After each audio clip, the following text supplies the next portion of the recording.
Okay, welcome. Hello everyone. To those who are here early. Uh Sorry about the lighting. It's just really bright outside. My room is really dark, so I'm trying to figure out the lighting for that. So today I'm going to be going over every single card from Lyrical Set 4 and just be talk about the whole set, doing a full review like I normally do. Now I know last time with the festival booster, it was so like delayed. It was so late. Like it came after like when it arrived, and I'm like, I just want to review the set. So the final lyrical set. Oh, maybe in theory, it might be the final lyrical set, but who knows? Um, but yeah, today I'm gonna just be going through all of it. Now I know before I separated it in different like different decks and generics and stuff. I don't got time for that because it came out yesterday, or I think the Thursday or something. No, I think it came out yesterday, and I'm like, well, I have locals today. I have locals today, so I'm like, I don't really have time to be like separate all the cards. So I'm probably just gonna go through like from top to bottom, and then I'll come back and do a conclusive of like all the decks in it. So, but welcome.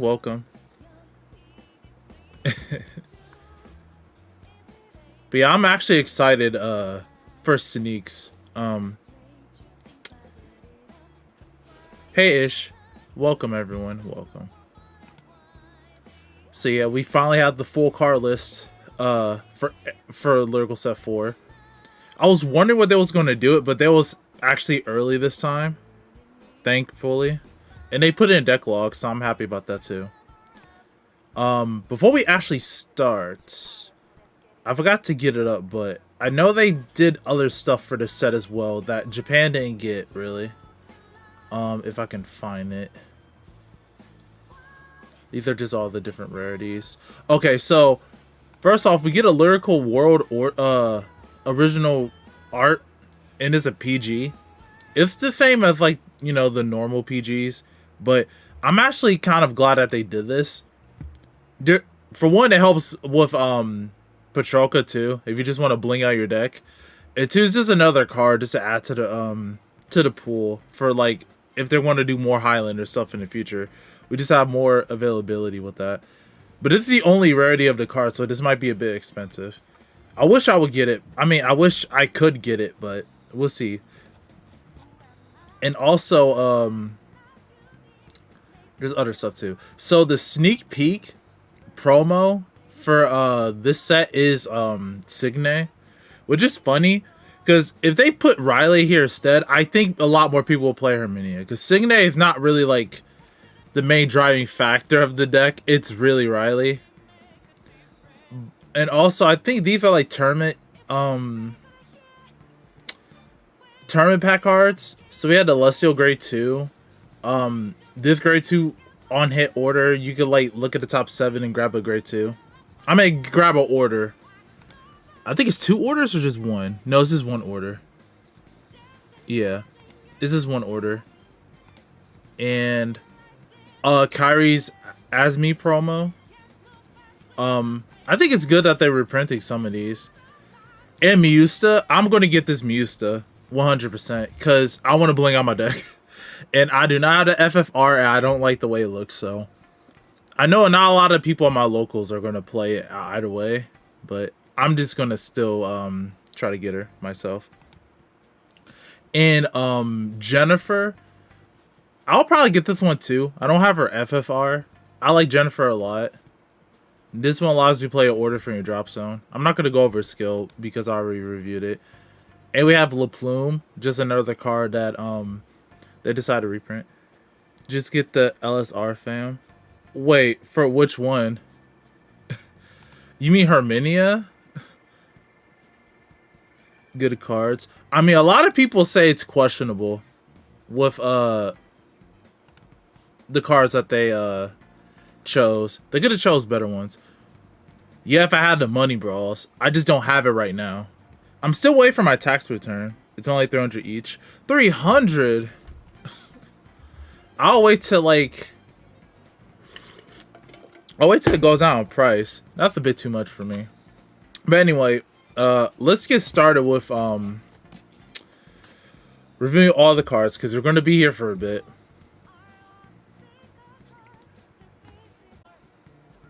Your deck would be cheaper. I mean, I don't think anyone will really play other than like people who actually like the deck, right? Anyway, first off, we'll start. We're just gonna go through order of the list. I'll just give a brief synopsis of what they do instead of reading all the effects of the card because my throat is not really in it today, but I still wanted to do this. So, during Beauty Herminia, she's the dress up of Coming Beauty Herminia. So if you persona ride over her, I mean, if you ride over Coming Beauty Herminia, it's a persona ride. Then, she has two abilities. The continuous effect of the Vanguard. If you have 3 or more face down damage, all your all abilities for your front row powerful units is reduced by 1. And the second ability is powerful. If your persona roll this turn, you can counterblast 1. Oh, you may pay the cost for counterblast 1. Then at the end of battle, she attacked. You can discard a card from your hand and resend all of your front row regardless with the powerful ability. Lagging. I don't have any lagging from my end. It could just be you-ish. Because I haven't gotten a notification I'm lagging or anything. So this Herminia, I know I've already talked about it before, so I'll go quick with the cards I already talked about. This Herminia really does push the deck to a greater height of power.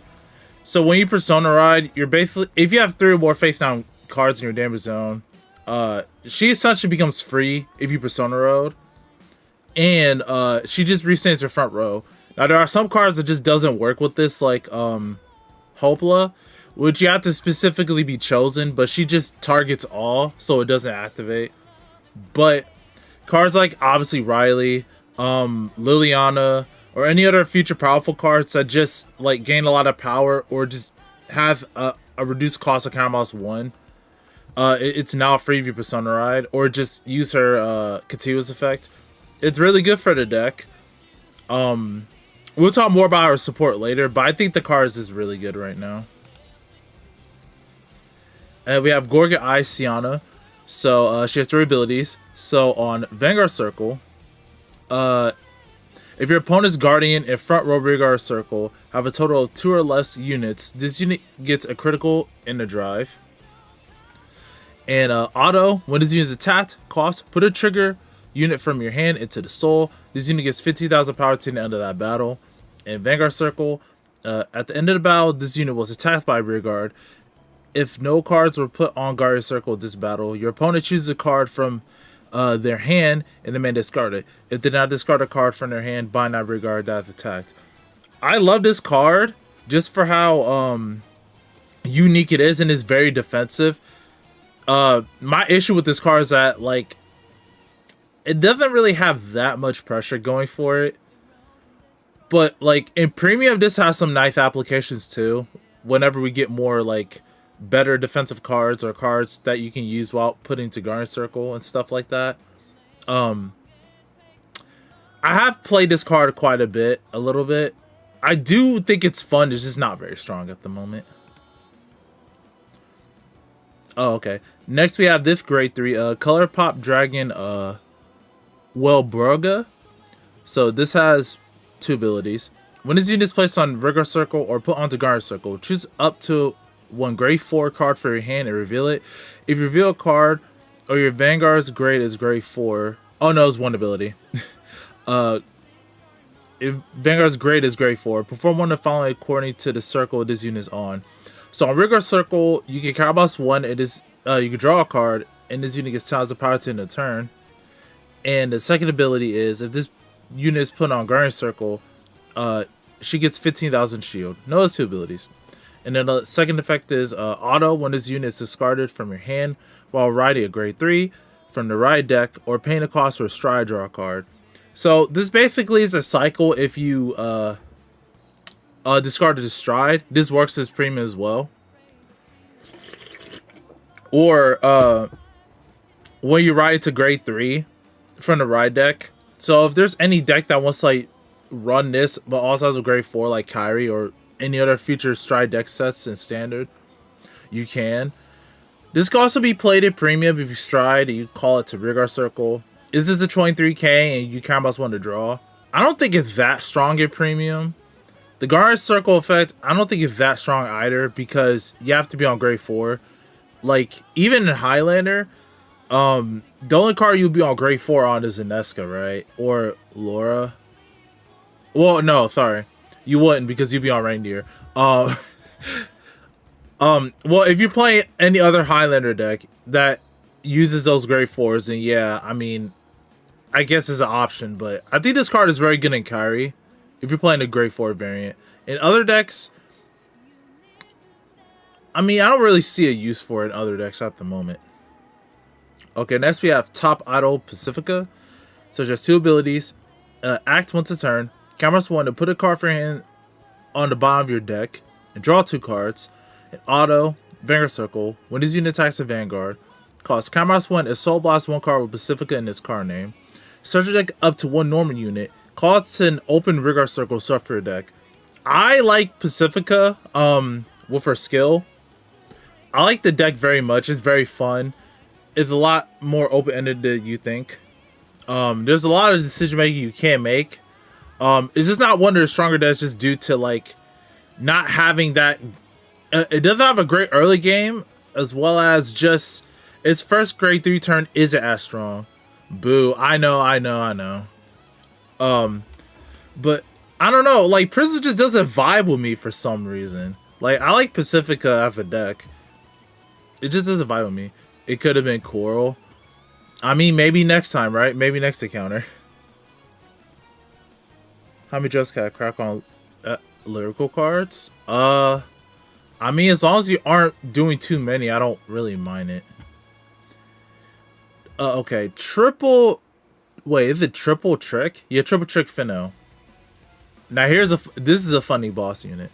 So she has 2 abilities. Continuous Vanguard Circle. During your turn, you can play 3 orders, but you cannot play orders other than Trick and Treat or Regalis Piece.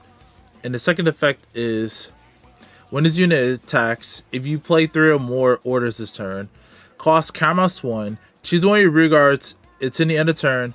That and this unit gets critical +1, and all your front row gets power +2000 for each trick and treat in your drop zone. So Trick and Treat is an order card that they introduced in this set. It's basically like it's an order. I'll go over it when we get to it, but it's an order card that you have up to 16 copies in your deck. And if Finno's on your Vanguard Circle, you can play up to 3 in a turn. And the gimmick is you want to play 3 of them in a turn so you can get her auto effect alive. And you could just choose 2 units and give them a crit, like herself and another Rearguard, and your front row gets a lot of power. Right now it only attacks 3 times, but I think it'll be a very fun deck if we get like more of a restanding Rearguard or like just more guard restrict cards. If you have Planet Eye of Pacifica, another encounter that's with Pacifica as well. So she has 2 abilities. Continuous back row center Rearguard Circle. During your turn, if you have Vanguard Pacifica in this card name, this unit can attack from the back row. And if your opponent is grade 3 or greater, this unit gets 10 hours of power. And the second ability is Auto Rigor Circle. At the end of battle, this unit attacked. If you have a Vanguard Pacifica in this card name, put this unit into Soul. Choose one of your units. They gets power +5000 to the end of turn. Choose one of your other units. And this unit, and it gets power +5000 to the end of turn. If you put a card from the back row, send a Rigor Circle into your Soul. Draw a card. Okay, so Pacifica, she allows you to get like the 5 attacks. So if you have her on your Pacifica turn, you attack her from the back row first, play an idol, put her to the Soul, and then top idle, Soul Blast his planet. You could call another card from your deck to get essentially 5 attacks. You have 2 front row rigor circles that are attacking the Vanguard. You could call planet idle again to put her into Soul to prepare for next turn if you want. And the fact that it's that the second ability, you can choose a unit, give it 5k power. It gives you an increment of power, and you draw a card to your replacer yourself as well. The only thing with this card is that your opponent has to be grade 3 or greater to get the 10k power. And even with the 10k power, like 23k, it is a magic number, but it's not putting a lot of pressure on your opponent, especially if they're already on grade 3. But I think it's okay for what the card does. This card is really good, especially at Premium 2, since Pacifica now is able to get a extra attack from the back row, as well as replace that old Planet Idol Pacifica from the deck. And now we have one of the fan favorites, Prism Promise Labrador. Okay. She has 2 abilities, which is Act once a turn, cost Soul Blast 1. Choose one in regard to return it to your hand. This unit gets 5 as a power 10 in the turn. And auto, when this unit attacks, okay, cost Blast 1. Choose up to 2 units with Prism in their card name from in their name from your hand, according to open rigor circle. If you caught a card, draw a card. If your opponent's Vanguard is grade 3 or greater, it's in the end of turn. All your front row units get power plus 5,000. This unit gets critical plus 1. So you can get 5 attacks on your first grade 3 turn, as well as draw a card. And if your opponent's grade 3 or greater, your front row gets like a half of a Persona Ride and a critical. So on Persona Ride, you get 15k to your front row, and you like draw 2 cards. You can still call 1 to draw. Yeah. You choose up to 2. Yeah. You can just call 1 to still draw 2. So you get like 4 to 5 attacks if you want on your first grade 3 turn.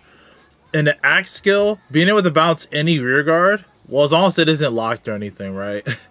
It makes Labrador hit 23k and a crit if your opponent's grade 3 or greater. And you know, you can hit even higher numbers if you Persona Road as well. It's a very good card.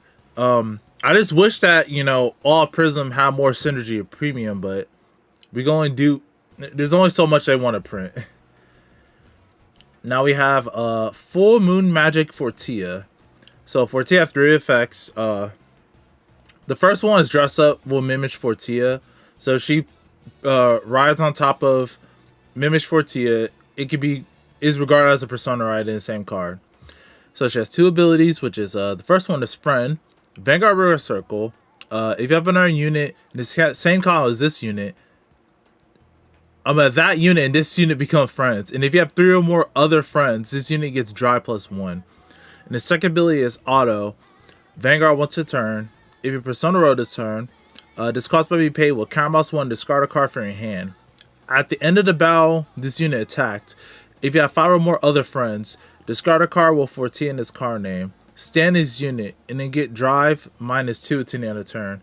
So she does what old Fortia does, but better.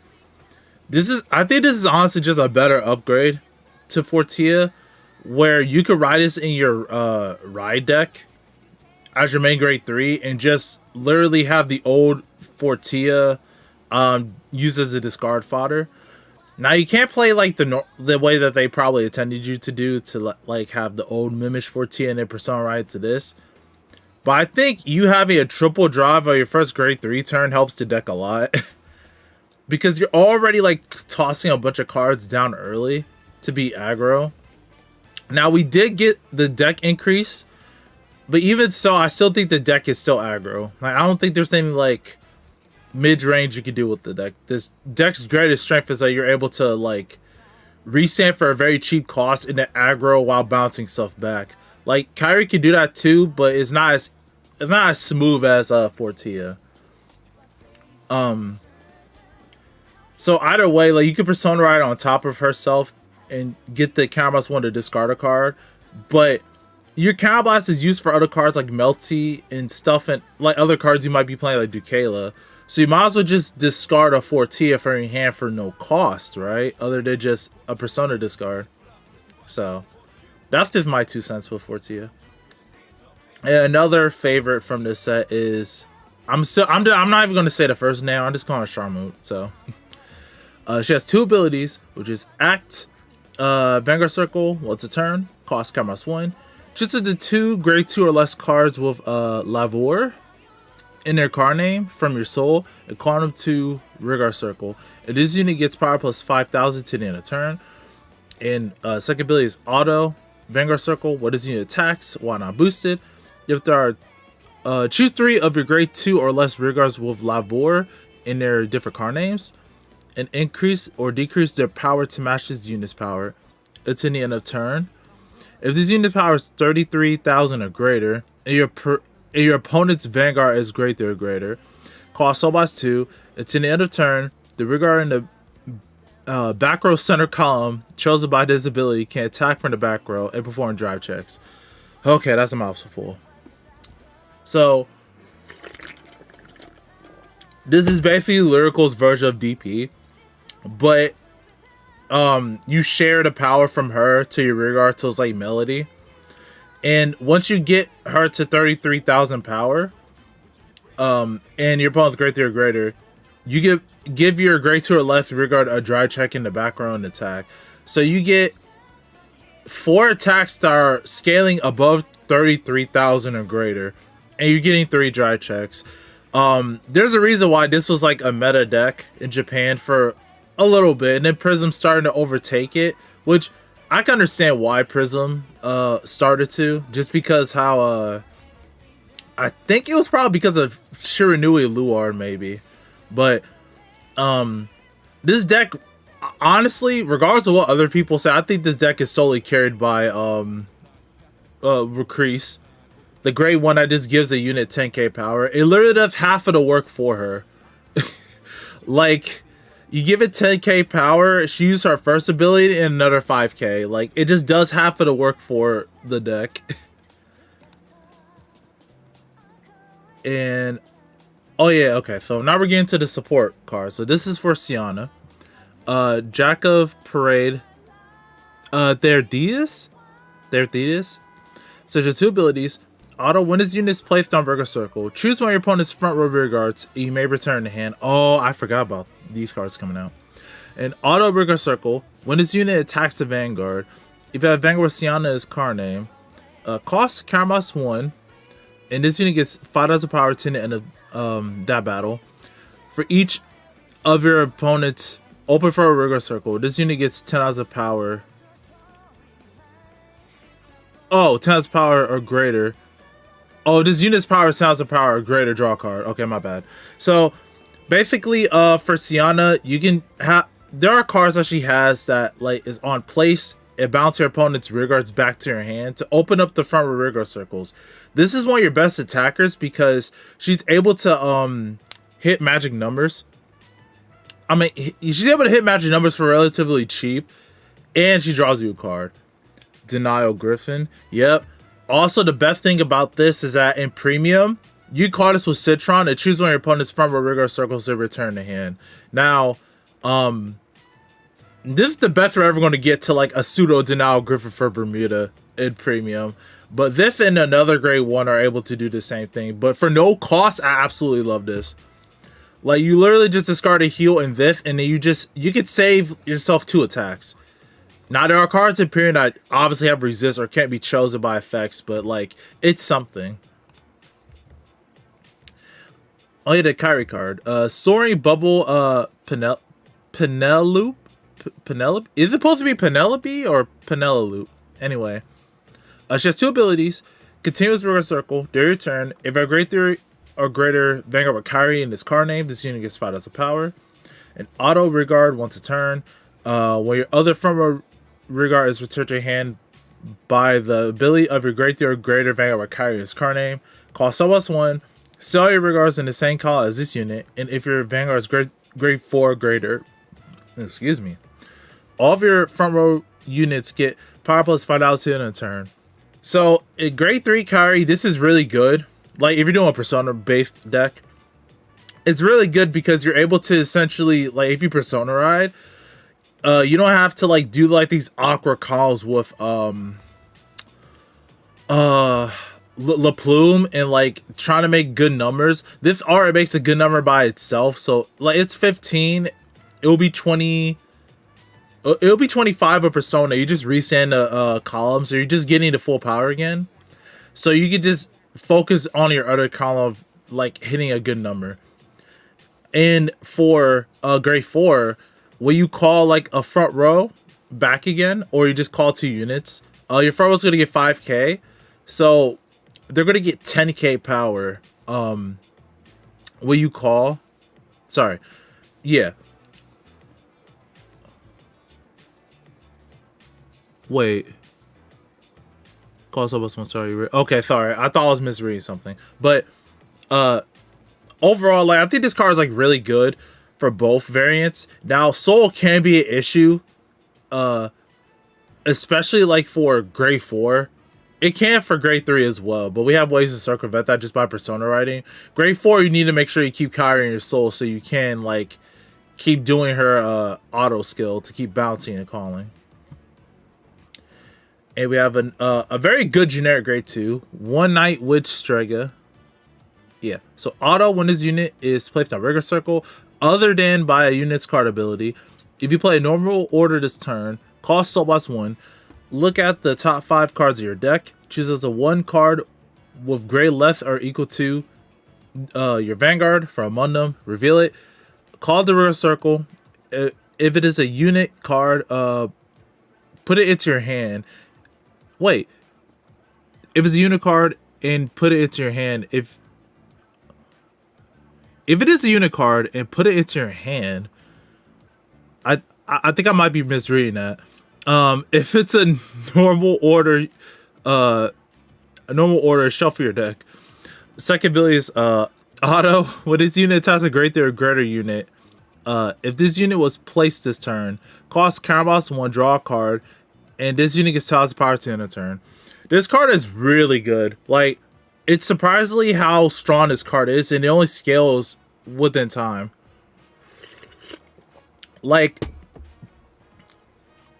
there's so many restrictions on it, but even with the restrictions, it's really good.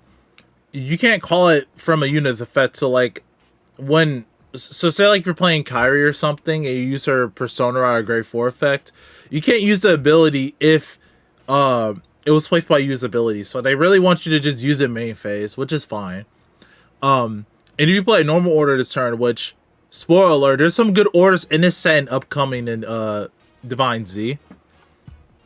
So when you do, you can just call any card from the top 5, or you can put a normal order into your hand. And the second effect is really good too, because if you placed it this turn, so say like you return to your hand at the end of turn, you can reuse this effect again. And she essentially is a 20k attacker that draws. And if you use that her first effect, so she effectively is a +2, which is really good. Especially if you're able to bounce it back or like somehow get her back to hand, which we have Yuika reprinted this set. So this is just a very strong card. I like it. Vivid Night Festival Oralis.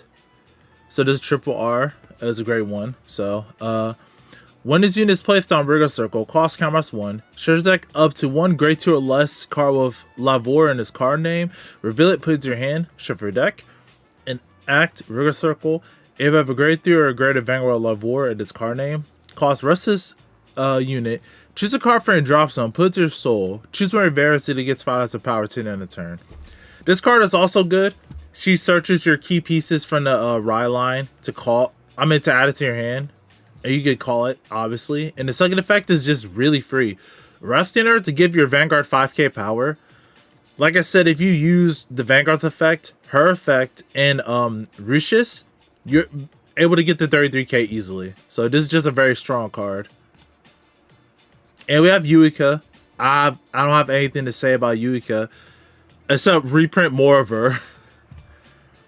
And Rainbow Jewel Beast Operaris, I think. So she has one ability. Yeah, one ability. When this unit is placed on rigor circle or put on the guard circle, cost put a total of 2 cards from soul or drop that were in the ride deck into your ride deck face up, and perform one of the following according to the circle this unit is on. So on rigor circle, choose a card with the same name as your vanguard from your soul or drop and put it into your hand. And the second effect is on guard circle, this unit gets shield plus 15,000. So it's a 20k shield if you use the it's a 20k shield, or you get a copy of Persona right back. So compared to like the Keter one and other ones, I think this one is okay. I haven't seen many decks use it.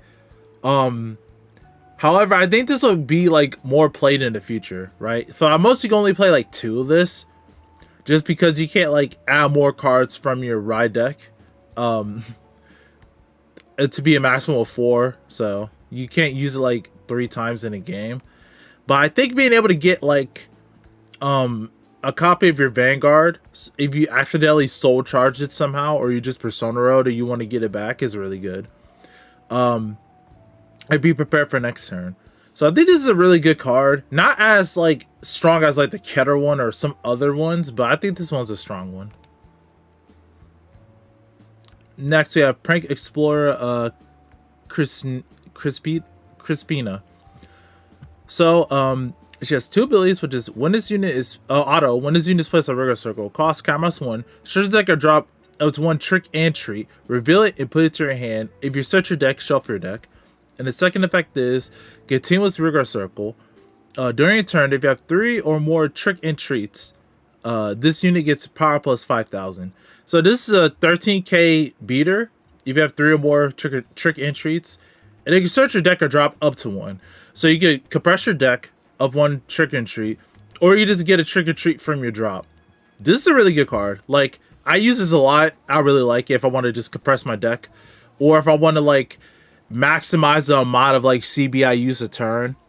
Especially since the trick and treat does have an ability that you're able to counter charge, so it just helps a lot. Did I miss something? No. Well, this is just an over trigger. I'm not gonna go over it, but they reprinted the demon one because it's, you know, Halloween themed, which I liked a lot. Next, we're on to the double R's. I could have sworn there's more triple R's, but it's fine. Starry Witchcraft Rosane. So she has 1 ability. When this unit attacks a grade 3 or greater Vanguard, put a card from your hand to your soul. Look at the top 2 cards of your deck. Choose a card from among them. Put it into your hand and put the rest on the bottom of the deck. So just like an OTT card, but you're able to like look at the top cards of your deck. You put 1 of them in your hand and one at the bottom. So you're able to soul charge, and like it's basically a cycle without needing to like discard a card, use any Cara Blast. Instead, you just put a card from your hand to soul. So this can help decks like Kyrie, Lilfa that uses a lot of soul, or any deck that uses a lot of soul, and you just want to like increase your chance of hitting a trigger, drawing to better cards. So just look at the top 2. You're able to like manipulate like what your future drive check might be, or just take a card that you rather have from that drive check in your hand early, or you just choose 2 triggers. But that's just the way how skills like this work. Digiforce art, yep. I do like this art though. I like this skill too. It's just that I can't really find many decks to put in. Did I click next? Okay. Alright, here we go. Decorate Shiny Elis. So just so you know, her base power is 10k. So it's a grade 3 too. So when this unit is placed on rigor circle from hand, if you have Vanguard or Lofa, Lofa in his card name, choose up to 1 grade 2 or greater unit with a different card name from this unit from your hand. It call it to back row rigor circle, and it gets boost until the end of turn. If you caught a card before one of the following, if it's during your main phase, draw a card. If it's during your battle phase, this unit gets tons of power to the end of turn. It's future coral support, by the way. We'll see. We'll see if it's future coral support. So this card for Lofa, it's literally like a game-changing card. Like Lofa has been getting support, like indirect support, But this one's like the first direct support that like really ups the game. The fact that you could do this as early as turn 2 to draw multiple cards. Well, no, you can't. Because that's on your right phase. Like during your main phase, you could draw a bunch of cards, or you can just make high-powered rigor columns and just return it back to your hand. Like you have to call it to the back row rigor circle, but the fact that it's just so free. Like this card has like no downsides. You don't even have to pay. The only cost you have to pay is calling another card, but Lofa just bounces it back to hand anyway. Like if you just call this in the same like lane, or, like I haven't played much of it, but I know there's so much combo potential you could do with it. I only seen some use of this card ever since like it dropped on CFA, but this card definitely changed the deck for the better. It just makes Lofa so much more playable. Next we have Diva of Waterheart, Petronell. She has 2 abilities. When this unit is placed on Rigor Circle, cost Cameras 1. Look at the top 7 cards of your deck. Dumb card. What, this card? Choose up to 1 card with Prism in its card name from among them. Reveal it and put it to your hand. Shuffle your deck. If you not reveal a card, you may soul charge 2.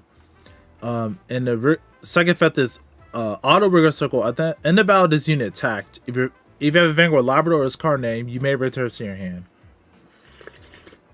I'm running out of water, God. So this card, the first effect, it's almost like Rosa, but they knew not to make it just plus all the time. Like it can't whiff, but I think it can whiff more now since we got the 50 deck. Like the 50 deck and one now, right? Like you can whiff a bit more than before, but this is like a more balanced Rosa in my opinion, because you don't get the like the +2. You just choose 1, so you can choose any of the Prism cards, so Labrador, Leighton, Celtic.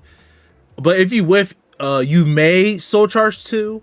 So it's really up to you. You don't have to soul charge. You can just play CB1 and whiff. But the second ability is really strong, because you could call it to the front row and you just bounce it back for no cost. Like, I love effects like this. Like, this is a double R. It seems, well, the first effect, it can whiff, so. But the second effect is definitely like triple R worthy, in my opinion. It's a really good card. Okay. Next one is Reveal 1 Mila Goris. So this has 2 abilities. When does you displace a Rigor Circle? Oh, it's a Michu card. I thought it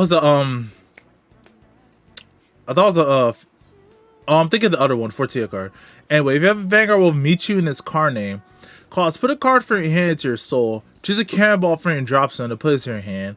If your damage zone has 3 or more face down cards, if you did not countercharge its turn, countercharge 1. And a continuous Rigor Circle. If your cannonball was put from order zone into drop this turn, this unit gets tiles of power. This is a really good consistency card, being able to get your cannonballs, especially since we get that new promo. I mean that new cannonball later in the future. It's like a sneezing order. I forgot what it was called, but I heard a lot of good things about that order. Like makes Michu really, really good. It's just not a lot of people are playing it. But this is just a nice, good consistency card. That if you're using a lot of counter blasts from like Michu, Michu herself for the drawing. I forgot her name. Oh, Nukano, and like the cannonball itself, or any other like the cannonball, placing it into the order zone to draw a card. You're able to counter charge, so that's really nice. And she also hits 20k. All persona, that'll be more. And if you use Nukano, it's like a pseudo buff too, adding more power since you restrict your opponent's like 5k extra like shield card to your opponent's grade 3. So this is a really good card as well for Michu. This is the card I was talking about. Crystal of Special Emotions Bellelane. So she has the friend ability, which there's no real point in me explaining that. And her second effect is continuous front row rigor circle. During your turn, if you have 3 or more other friends, all your vanguards will Fortia and Incarnate get power plus 5,000. And if your opponent's vanguard is greater or greater, this unit gets 10,000 power. This is like an okay card. Like early on, I thought this was more of a win more card. It does make your Fortia hit better numbers, especially the new one. However, like it doesn't provide any like resource. Like the good thing about like the strong thing about friends is that you're able to aggro early and have like decently strong rigor columns. Thanks to like Roxella, the grade 2 demon that gets like a bunch of power, and just having cards that just get power by itself, like unconditionally. This one gets power by itself unconditionally for Tia, but like I don't think this does more than the demon one. Or even so, like if you have 2 of her, yeah, for Tia get 10k power, but you're not returning anything to your hand. So like I don't think this just provides more utility. I think this is just more of a one more card in my opinion. But some people will bet it differ. Now we have Heartsome Smile Noella. And this only has she only has one ability, which is at Rigor Circle. If you have Vanguard Manuel's card name, put this into your soul. Choose where Vanguard is to the end of turn when a card will be called from drop by the chosen ability. Oh, by the chosen from drop will be chosen by that unit's original act ability. Choose 2 cards instead of 1. Oh yeah, this card. This card, I haven't seen much of this card, but like in theory, this is an insane card. You neg 1, but you're calling 2 cards instead. Like that's just really strong. And the fact that no, you can't stack it. So if you have 1, if you soul blast her out, call her again, you can have another like round of using that call 2 ability for the drop. Now we have Prism Problems Celtic, which is a double R. No, wait, is it? Yeah, it's a double R. So when this unit is placed on a Rigor Circle from hand or put on a Guard Circle from hand, if you have Vanguard with Labrador on its card name, this unit gets power plus 5,000 and shield plus 5,000 into the end of turn. And second ability is Auto Rigor Circle. At the end of battle, this unit attacked. If you have Vanguard with Labrador in its card name, call Soulboss 1, return this unit to hand, and choose one of your other Prism Rear Guards in this card name and return to hand. This card is also very strong. Now, at first, I was a little sad that the shield was like locked to Labrador and Premium, and even just to turn grade 3. But once you hit grade 3, this card is absolutely like ridiculous. It's just a 15k attacker. Like, when are you not ever using the Soul Blast skill to bounce her back? You just bounce another Prism Rearguard, right? Just one other Rearguards or Prism, yeah. Like, you're always gonna have a 15k beater, and then Labrador makes her 20k, and Persona is 30. Where you don't have Soul. Yeah, but like, what are you not having Soul? Unless you're like abusing Yuika or something. But this card is just really strong just for like what it does. Like, you call it's a 15k beater, your opponent's grade 2. Okay, throw a 10k shield by itself, right? And you call it 8k or even greater. Well, is your opponent gonna guard that? Probably not. You just bounce it back with late or even another Celtic if you have one or something. Or any other future Prism support. Oh, you can Russell. Oh, you can. Yeah, that's true. But like, this card is just really strong. Like, I understand having the Labrador lock, but like, I think the power was just very unnecessary. Ah, yes, my favorite card in this set, the one that's gonna be the bane of my existence to if I ever win a game or not. Rose of Exhalation Clustata. So she has one ability. No, 2.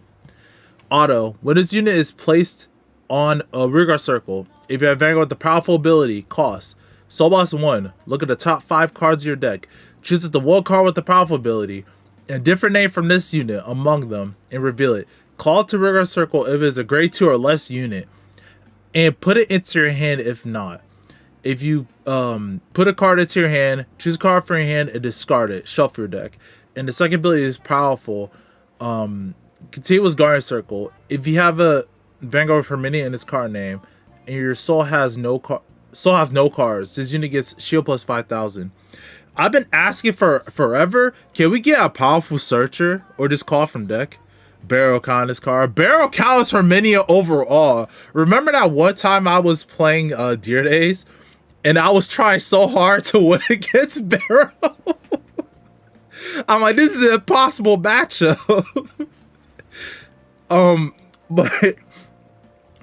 This card, it solves a lot of my issues with Herminia. That if you don't have the right card on your hand or on the board, I guess you just kind of lose because this deck has those searchers.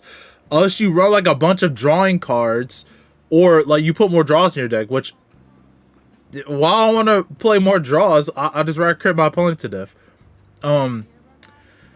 Ninia's soul is not really an issue because you're just gonna play your main phase anyway. Like, between getting more power for your Vanguard or like from Riley, or using, the Ryline grade 1, which is terrible still, by the way. I'd rather just do this and just hope I get something, right? The discard doesn't mean anything because we have Stolas, right? Oh, you can't get Stolas from this because she doesn't have the powerful ability. Like, they knew how powerful this deck will be. Like, this deck will be too strong if Stolas had a powerful ability. Same for with friends too. The deck will be way too strong. You just bounce back Stolas every turn. Herminia just keeps cycling back your powerful cards. And the second ability to get 10k shield is really nice. There are games where I would have lost if I didn't get the extra 5k shield. So next, this card, Haunted Spot, Istrana. So just 2 abilities. When this unit is placed on rigor circle during your main phase, if you play 3 or more orders this turn, cost Soul Blast 1, choose a normal unit with a different card name from this unit for a drop zone to call it to rigor circle. And the second ability is Auto Rigor Circle. When his unit attack hits a Vanguard, search your deck up to 1 trick entry, reveal it, put it to your hand, shuffle your deck. I absolutely like this card. This is one of my favorite cards in the deck. There's so many reasons. Let's talk about the second effect. So on your Finel turn, right, your front row has like a bunch of power, right, and your opponent's looking at 2 criticals for your Vanguard Rigor Circle. Which one do you think they will let hit? The critical or this? This.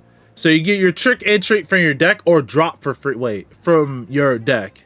You get for your deck for free. I want you to say or drop, but you get it for your deck for free. You get 1 damage, which is really good. You're pushing them closer to death because your opponent does not want to take 2 crit to the face. And this, you can call it as early game too. They might swing it to it because they don't want you to like start getting your trick entries that fast. And the first ability, oh my god, just being able to call like any normal unit that's not this unit from your drop zone is so strong. Like, in the future, if you wanted to, you could play Yuka, just bounce back your PG, right? It just says normal unit. That is a normal unit. But not just that. There are other cards like, I should have it with me, but there's like a grade 3 ghost card. Like, I've been using this since forever. I've been trying to find ways to use it since forever. Like, if you place it other than from your hand, so like say like drop zone or bind zone, or just from deck, you're able to get a Baldor effect. And with a critical, your opponent has to toss so many cards if they're a high damage, or they just take the hit. So I just use that and abuse it. So like next turn, if I have this in hand, I'll call over to grade 3 and then just call it right back to the other column. And as long as I have like a grade 3 like this, I mean this grade 2 in my hand or another card to call over the ghost, I just keep doing that every turn. They'll eventually just run out of cards in hand while I'm compressing my deck because they don't want to get hit from either crit. So that's how I usually won my games. But this card is my favorite. I just love how versatile it is. Next, grade 2 musician's work, Colby, Colby, and when she has 1 ability, when it's used, place a rigor circle. If you have a grade 3 or greater with Lavore in its card name, Cost Camus 1. Choose one of your vanguards, and it gets power plus 5,000 in a turn. If your vanguard's power is 23,000 or greater, draw a card. So I think this is an okay card. I'm not sure if the deck uses a lot of counterblast. It might. I'm not sure.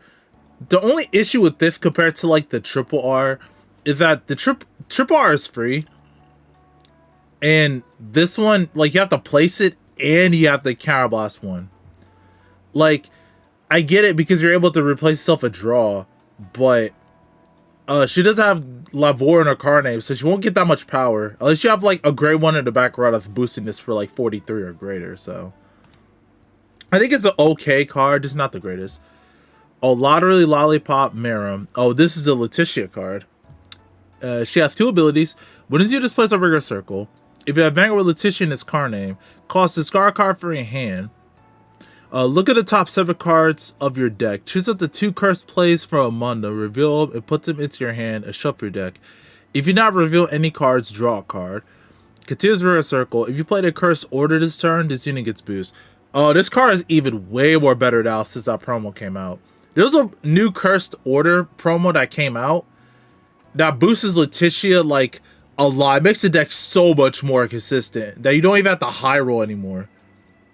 I'm putting a late in the Digiforce deck.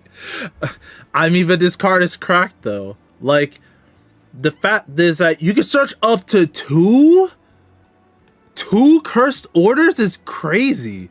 Like, this is a double R. Wait, you look at top 7 and you search up to 2. That's just very strong. The second effect is good because you can just put, like, you know, your strong attackers in the front row, aka the bed girl, Monasterio. But the fact that she puts up the 2 cursed orders is crazy. There's no like one place from hand restriction, so you can use so like you can somehow like soul charge this and use a grade 1 use a grade 1 order to call her from soul, discard a card for your hand, search the 2 cursed plays. You already like it, you start off with like a 15k attacker or a booster, and you just go to town. Like, I think it's just a very strong card. It's so strong. Like, even if you did like don't get anything, which will be kind of rare if you don't, because you play so many cursed play cards in your deck, and you still draw a card. So it's like at worst a cycle and like a 10k booster, but at best you get you at best you just get so much value. Next is grade 2, Raffish Runner Juno. So she has 1 ability, Auto Rigor Circle. Once a turn, if you have a grade 3 or greater Vanguard with Sienna as card name, cost +1. Choose where your opponent's front row rear guards, and you may return it to hand. Huh? You may. Oh, that was a mandatory thing. Oh, so you... Oh, okay. My bad. I'm dumb. If you soul blast a trigger unit for this cost, choose one of your vanguards, and that unit and this unit gets 10,000 power 10 a turn. This is also a good card for just to make Sienna have more pressure, because all she has is a drive and a crit. But getting her more power is really nice. I was misreading this part, because you can just soul blast one and just choose not to return your opponent's regard to your front to their front row to their hand. You can just leave it there. So that's what I say you may. So if you do soul blast a trigger, you know, you can make your Vanguard have higher power. So I can see some premium units, like if you do like some kind of cheeky like restanding Vanguard sort of play, but we'll see. I think it's a good card though for Sienna. Not something I'll like really like put in the deck, but it's just a good side option. So Revival Ocean Solange. So she has 2 abilities. Auto when his units placed on regular circle. Cost, count +1.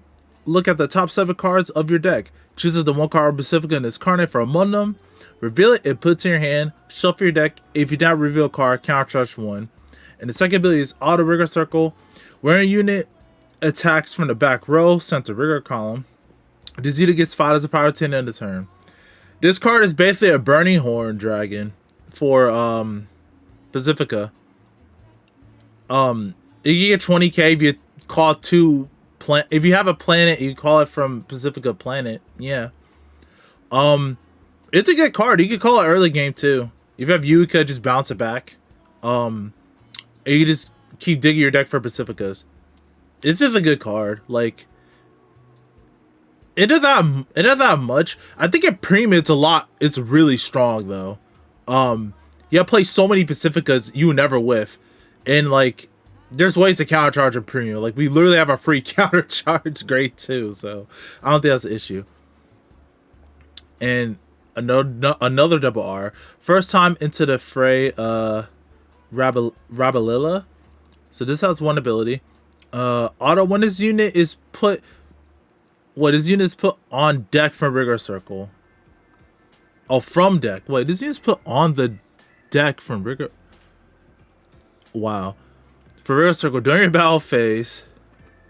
Oh, put into the okay. Cost Soulbox 2, choose one of your back row units, move it to open front Rigor Circle, and it gets Towers of Power. So this is an extender for Hazoret, yeah. This is an extender for Hazoret and or other decks in the future where if it's put to the bottom of the deck, I think, yeah, when it's put to a bottom deck, and you can just move out your front Rigor Circle. A unit for backwards in front Rigor Circle. So if you have like Imperial, you can use the like Shushu. I don't know why, but like you can. But this is mainly for Hazard to extend the amount of attacks you get, which is fine. It's a 9k, so. Is search a limited switch Miralid. So she has one ability. Auto at the end of battle, this unit boosted. If you play a magazine order this turn, if you have 3 or more units with different grades cost, put this in your soul or draw a card. I appreciate this card, but also this card is single-handedly making me like have a headache with how I want to like structure it in my Kyoka deck. Just because well, before with the 46 card limit, I had no space at all. Now we have 50 cards. We can actually run this other stuff. So I think it's a good card just because Kyoka has a very bad issue of soul.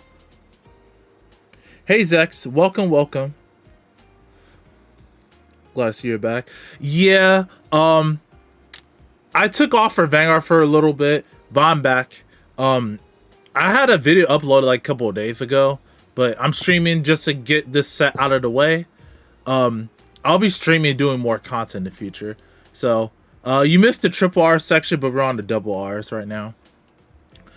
But for Kyoka, like, issue is that like she doesn't have enough soul too, because you're using soul for Kyoka, soul for her restander, and like soul for other cards too. It's like you have to manage it. The only way to keep getting soul back while playing bad cards is essentially to Persona Ride, and you always don't get that Persona Ride back. So this card is like really good if you get the 3 different unit condition, which should be easy. Is this her? Yeah, is this her, a grade 2, and Kyoka? Oh, this card is double R. Scrumptious Costume, Ethena. So she has 2 abilities. Continuous Rigor Circle. If you play a normal order this turn, this unit gets 5 as a power. And auto, when this unit is placed on Rigor Circle, cost Caramel's 1. Search the deck or drop up to 1 pretty demon cord. Yeah, demon cord. Reveal it, put it to your hand, and if you search your deck, shuffle the deck. So it's just a normal 13k attack or booster if you use the order this turn. So this can be played in any like generic deck or any order based decks. But the second effect, I'll have to search. I have to go back to the card list to try to find it. Oop. Let me find it. It's like a rare or common. Wait.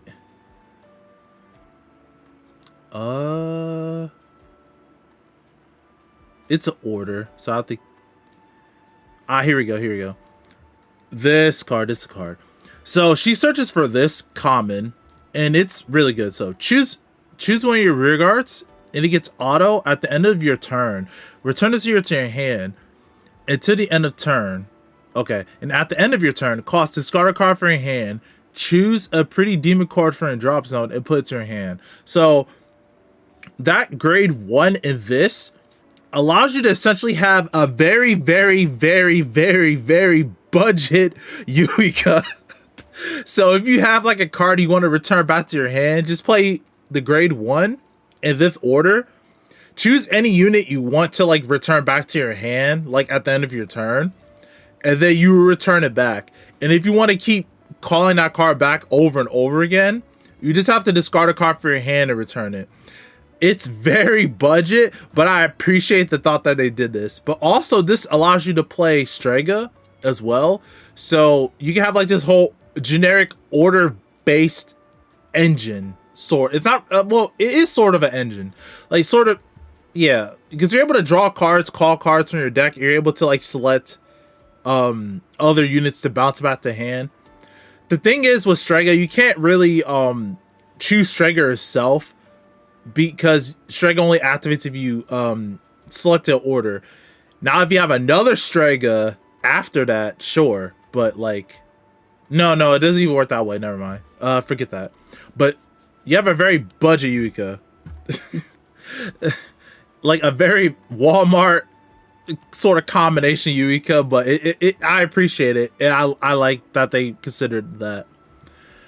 Now we have Rosie Vocal Louison. So she has one ability, which is Auto Rigor Circle. At the end of battle, this unit boosted. Cost: retire this unit. Choose up to 2 cards for Pacifica in their card names for your drop. Return them to deck is shuffle.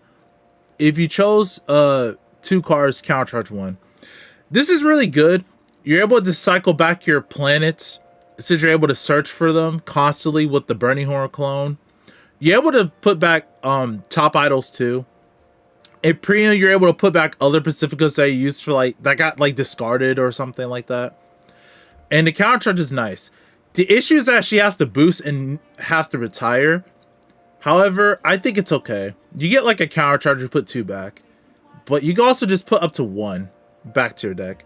So I use it because, well, I don't really use it as much because I play Igor in my deck, but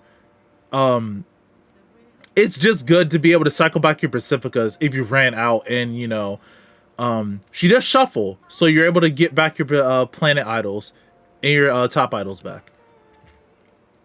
Next, we got Prison Promise Late. Another strong, could have been on hit. On hit. If it was on hit and then return to, I don't know. Like I just like, I'd rather just take the retire instead. Anyway, we have Late. Same as Celtic. She gets 5 as a power, 5 as a shield. If your Vanguard has Labrador in a card name, and what she's put on Guardian Circle. And the second ability is, what is yours return to hand from Rigor Circle? If you have Vanguard Labrador in this card name, you may countercharge 1. Then, if you did not countercharge this turn, countercharge 1. Oh no, you may soul charge 1. If you did not countercharge this turn, then you may countercharge 1. They said, like, with Late from G, like the strong one, right? That could give you power to your Rigor Circle. Like, they just said, let's just do that again. But, like, she hits numbers, and you can call her back again. If you didn't... Exactly. Imagine, say you did not countercharge this turn. You just keep infinitely countercharging. But this card is like, it's really good. Like I said, the fact that it's just a 13k, like, it's just permanently 13k on Labrador. Like, it's not even an 8k, it's 13k. Because you're going to return it back with Celtic or other cards, right? Unless you're just leaving in the Rigor Circle in the back row for some reason. But you have better cards for that. This should be in the front row, or at least in the same lane as Celtic. And then, like, you may soul charge 1. Since the deck can run out of soul, you can just soul charge it for free. How much shields plus then in the run? Yeah, true. That's because Ava has to run all those orders, while this deck just has a lot of inherent shield. and the counter charge. I think the counter charge is like, it's a good thing, but I think the soul charge is massive. Just for the future, right? If you get more soul blasting cards. Oh yeah, this card. We have an order card that's not blitz. It's just a main phase card. I'm in normal order. So super aesthetic shot. So you play this with Countermouse 1, and the simple fact is, you get all your rear guards, get 5 power to end a turn. This order is unironically kind of good, right?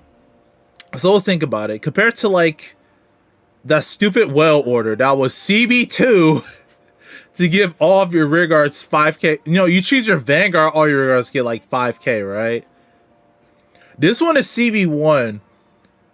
But I mean, no, all your units, right, got 5k. So even your Vanguard 5k, but this is all your rear guards, right? Unless you're playing like a resetting Vanguard deck, most of the decks in Lyrical are rear guard based. And the fact is, you're playing this order, and you're just essentially giving like a whole lane an extra 10k power. It's just insane. Like normally, like a lane might get like what, 13 to like 23k. You play this order, is 33k just for a turn. And now it's not searchable, but the fact is, like, you just give all your regards like 5k. It's really strong. I've seen people play this in Prisms, Pacifica. If I could play a Herminia, I would try to. Aura. Oh yeah, my bad. I forgot. Well, you have to let it. They have to let it hit. But yeah, sure. Aura.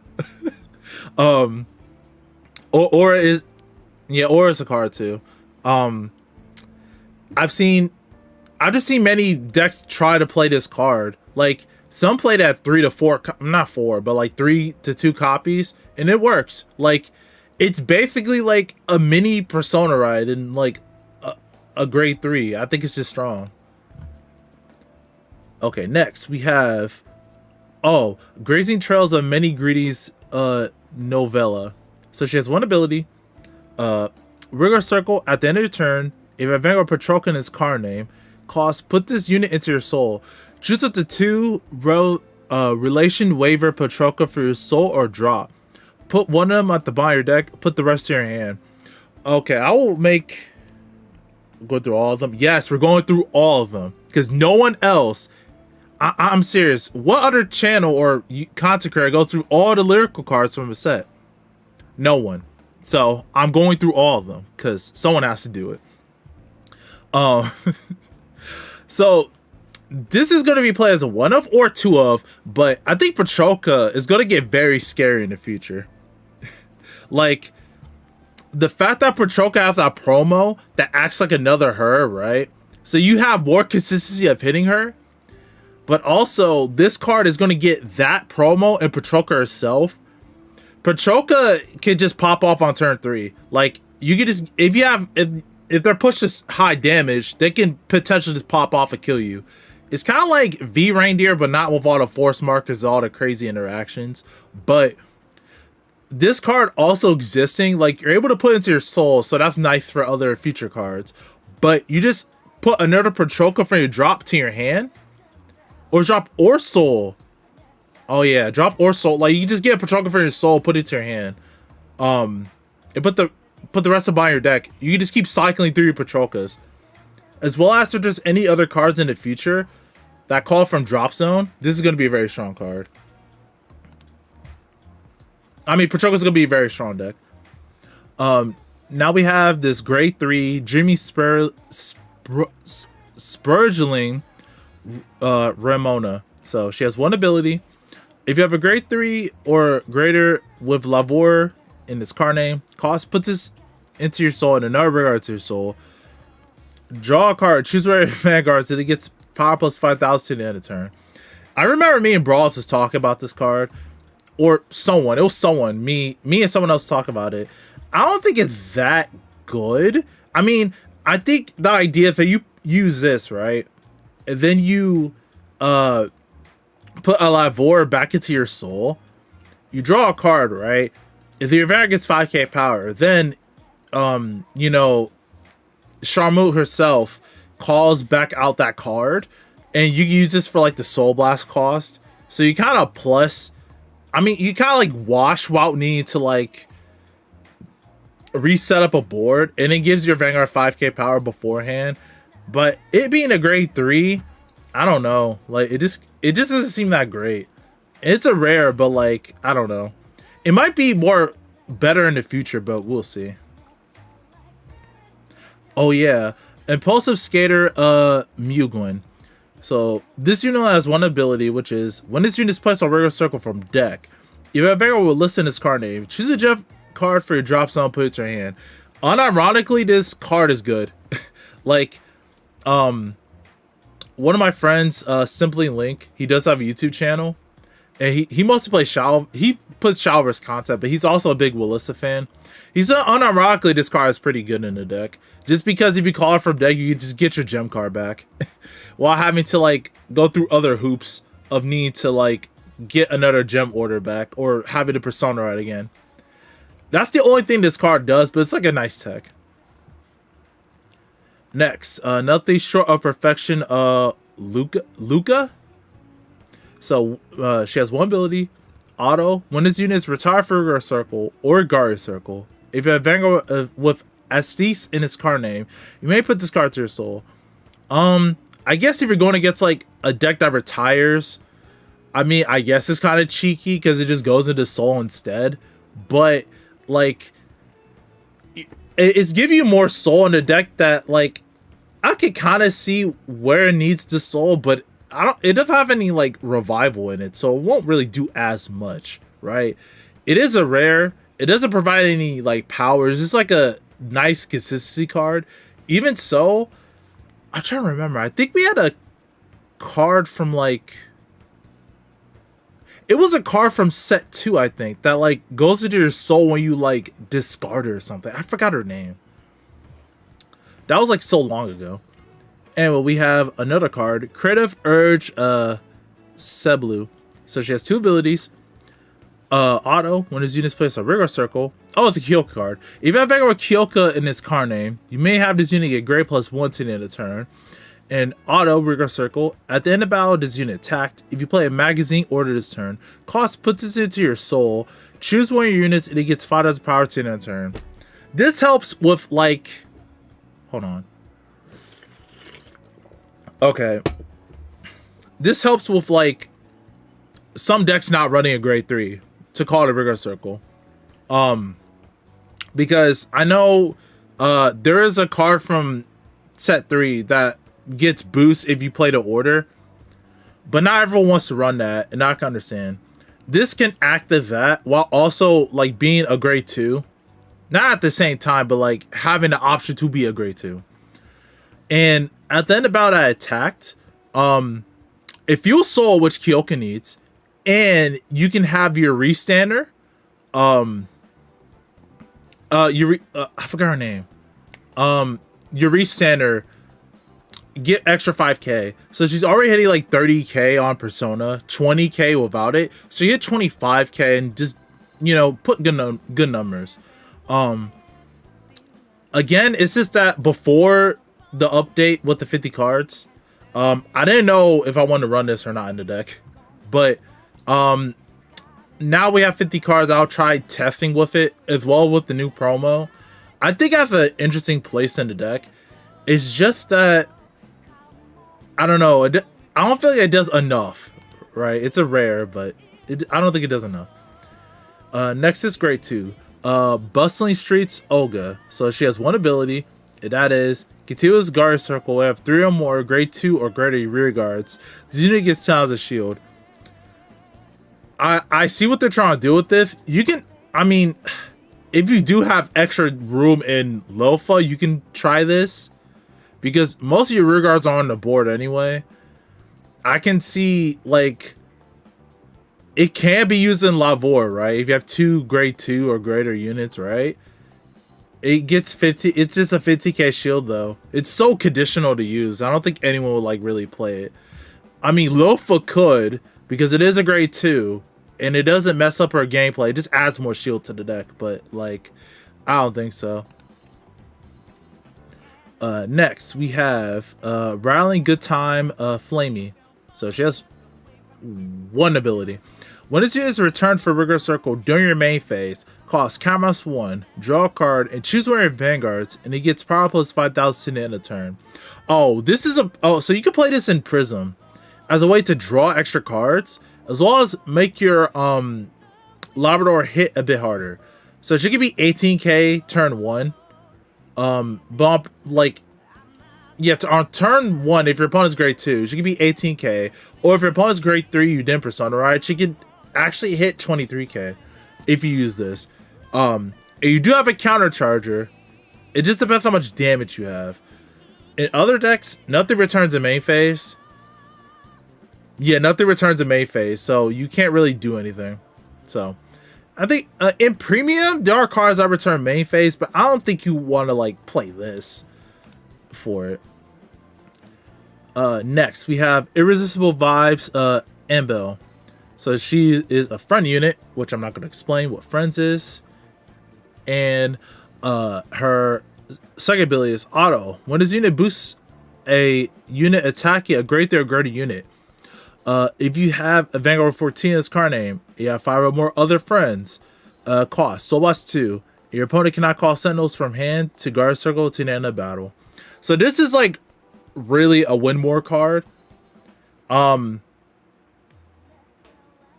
I don't know. I think if you have Yuka in the deck, it's just you don't have enough soul at all to use this. But if you don't, it's still a one more card because it has to boost a grade 3 or greater unit. So you can't even you can't even like you have to play like a Rearguard Fortia and Soul Blast to have like that effect of the Sentinel Restrict. Even so, Blitz orders still get around it. So like this is very much a one more card. Unless we're getting like a grade like oh wait, well, there's that fish grade. I mean, not that fish. That Bermuda mermaid grade 3. But that's like the only grade 3 that the deck has, right? Wait, when it boosts a unit attacking. Oh, it's just a unit. Oh, so you can use this on any unit. I mean, that's a little bit better, but still, it's still like more of a one more card. Like if your opponent's like at 5 damage and like you have a big rearguard with like a crit or OT on it, you're like, yeah, it's kind of GG at that point. But you know, it seems a bit one more. Next, we have Waiting Stage Memorist. So, oh, it's a tissue card. So, auto Rigor Circle at the end of battle is unit boosted. If you have 5 or more cursed plays, oh, if your soul has 5 or more cursed plays, cost retire this unit. Choose up to 2 cursed plays from your soul and put them into your hand. Unironically,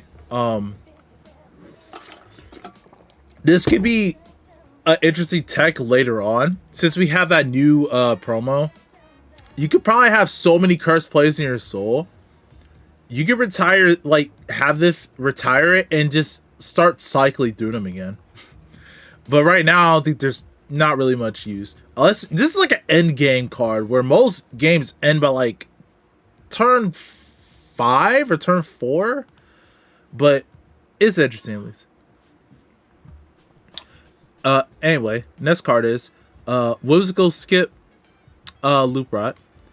It's a grade 1, and she has 1 skill, Continuous Guard Circle. This unit gets shield plus 5,000 for every 3 trick entries in your drop zone. So I don't play this card. It can help the shield in the deck a lot. But I feel like Fennel is more like kill as fast as possible so you won't get to the, you know, so you won't die. But overall, I think this card is like okay as a tech if you have the room, which we do now. But more people probably want to just play the trick entry orders instead.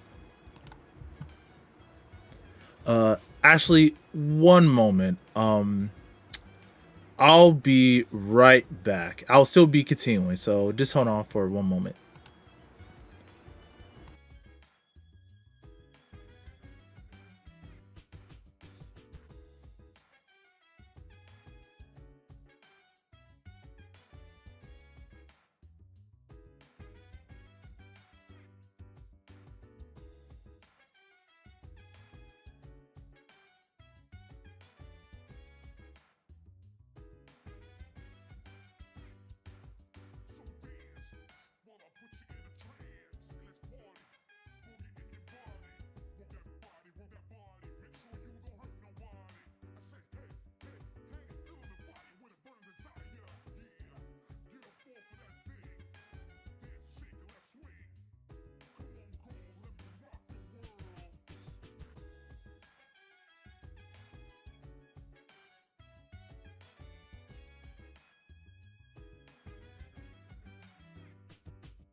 Okay, I'm so sorry about that, everyone. Okay, I returned, and now we'll keep going. So, groupie member, Clarita? I think so. Don't know how to pronounce these names. But anyway, it's a grade 1, and she has one ability. Continuous Rigor Circle. If a grade 3 or greater Vanguard Felty Rosa in this card name, this unit gets Intercept. It can intercept from the back row. And it gets power plus 2,000. After during your opponent's turn, too. Okay. Yeah. I heard my mother call me. But she just wanted to tell me that she's going to the bank. So this card in particular, I kind of want to try and Felty Rosa. Like, it's not a very strong card, obviously, but the fact is I could call it to the back row, and it's just a nice 5k shield, and as a 10k booster or attacker is really good too. It gains interest, so I call it in the front row actually. So it's literally just a 10k attacker, and then I can become like, you know, larger. This also helps on Felty turns too, like just your normal Felty turns, just to survive a bit more. So like I kind of want to try it whenever I get the card, because it's just a rare. So I think it's a very interesting card. Next we have grab the first Rainbow Bernarda. So she has one ability, which is when the attack of this unit boosts hits, look at the top 7 cards of your deck. Choose the one card with Pacifica in its card name. From among them, reveal it, put it into your hand, shuffle your deck. If you reveal the card, put this unit on the bottom of your deck. It's like a cute little early game card. But the thing is, for having to hit, and you can only choose up to 1 Pacifica, I feel like if it hits, you should be able to choose up to 2. And then, like, it goes to the bottom of your deck, right? Because, I don't know, like, I feel like it has to, like, the lane has to hit. You look at top 7, which is a pretty good size of a lot of cards, but you only get 1 Pacifica. I don't know. It's like a wash, and it doesn't seem right. And you put this at the bottom of the deck compared to like the Burning Horror clone, which is on place, right? Anyway, next we have Dreamy of an Encounter Hester. So she has one ability, which is at cost, countermouse 1, and retire this unit. Reveal the top 3 cards of your deck. Choose up to 2 cards of Earnest Crest in their card names from among them. Put them into your hand, shuffle your deck. If you choose 2 cards with the same name, countercharge 1. Honestly, I don't know what they're trying to do with Earnest Crest. This is an Earnest Crest, and more so like, I guess it kind of helps you get like the cards you need, especially like the new Clarissa and some of the other Earnest Crest. The issue with the Earnest Crest is that your rear guards aren't as strong as they were like in set 1 or even set 2. Like, we have all these consistency cards to, like, find them and stuff, but the end game is just not as strong as other decks. Next, we have Light Unison Lalite. So she has this Alessio card. So she has white wings, auto rigor circle at the end of your turn. If 2 or more of your Vanguards of Alessio and the card names were replaced this turn, your damage zone has no face-up cards. Puts this into your zone countercharge 1. So this is more of a resource. So if you use all your counterblast, essentially it's like a resource thing. Just be able to refund it. I think it's okay. Like, it's a nice tech if you enjoy using all of your counterblast and stuff early. Next we have Puckum Breeze Labita. So she has 2 abilities, which is Auto Rigor Circle. At the end of your turn, if you have 5 or more units with the powerful ability, you may return all Rigards in the same column as this unit to your hand. And the second ability is powerful, Continuous Guardian Circle. If you have Vanguard Herminia in its card name, and your soul has no cards, this unit gets shield plus 5,000. So same as Causada, she gets the same shield thing, which is really nice. The first ability prior to the 50 card update, this is a very weird skill to activate, especially if you have Stolas in your deck. Like, you can play, like, you can still use Stolas on a different turn, but you can't have her and Stolas on the same turn because Stolas is not a powerful unit. And yeah, Stolas isn't a powerful unit, and you like to have her on your other Rigor circle. And if you want to play Stolas and Miusta on the same turn, you're going to only have 4 powerful units out, unless you leave Miusta, which, unless you're trying to save CB for our next turn and know Miusta is not going to, like, disappear by your opponent's card effects, it's just a very wonky card to get activated. However, in the early game, and if you don't have Miusta, this card is strong because you're able to rush and essentially get 2 cards back. Because you can call this in Coslada, call another card, another powerful unit, and then call another like a Signe or something, and you're essentially able to get all of your like conditions for this met because your Vanguard is going to be powerful anyway, and then you just keep bouncing it back. However, like I said, before the 50 card update, this was like a horrible card to try to manage. Not to mention there wasn't enough space, but now we have enough space, and I think, you know, we could play this and Stolas and other cards in the deck. Next, we have I know it's not Delicacy. I want to say Delicacy, but it's not. Hizumi. So, auto Rigor Circle. When this unit boosts, if you have Vanguard meet you in his card name. Wait. Oh, if your Vanguard will meet you in his card name, attack this turn. Soul Charge 1. If this unit gets 5 as a power to the end of that battle. So, I guess this is like they want you to attack with Michu first, and then when you ride Nukuno, she now becomes a 13k booster and you Soul Charge 1. I don't know how much Soul you do use in the deck, but it's like, There are other cards I think you can play instead of this one for Michu. Next, we have Fancy Spell Taiji? Taiji? I don't know how to say her name. The art looks really cool though. Auto Rigard back row Rigard circle where other Rigard in the same column of this unit stand by your card's effect. If a Vanguard with lower on this card name, stand this unit. Oh, so this is like it's not Signe. It's like I forgot her name. The Pale Moon girl. The one that restands from premium. Like if you call Alice, you stand it.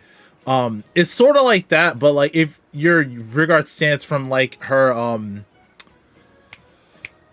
from her order effect, the snow effect, you're able to stand her again. I think that's pretty okay. Just because you get her 8k booster, but now with more space, I think you could tech this in if you're able to just restand it. I think it's an okay card, but it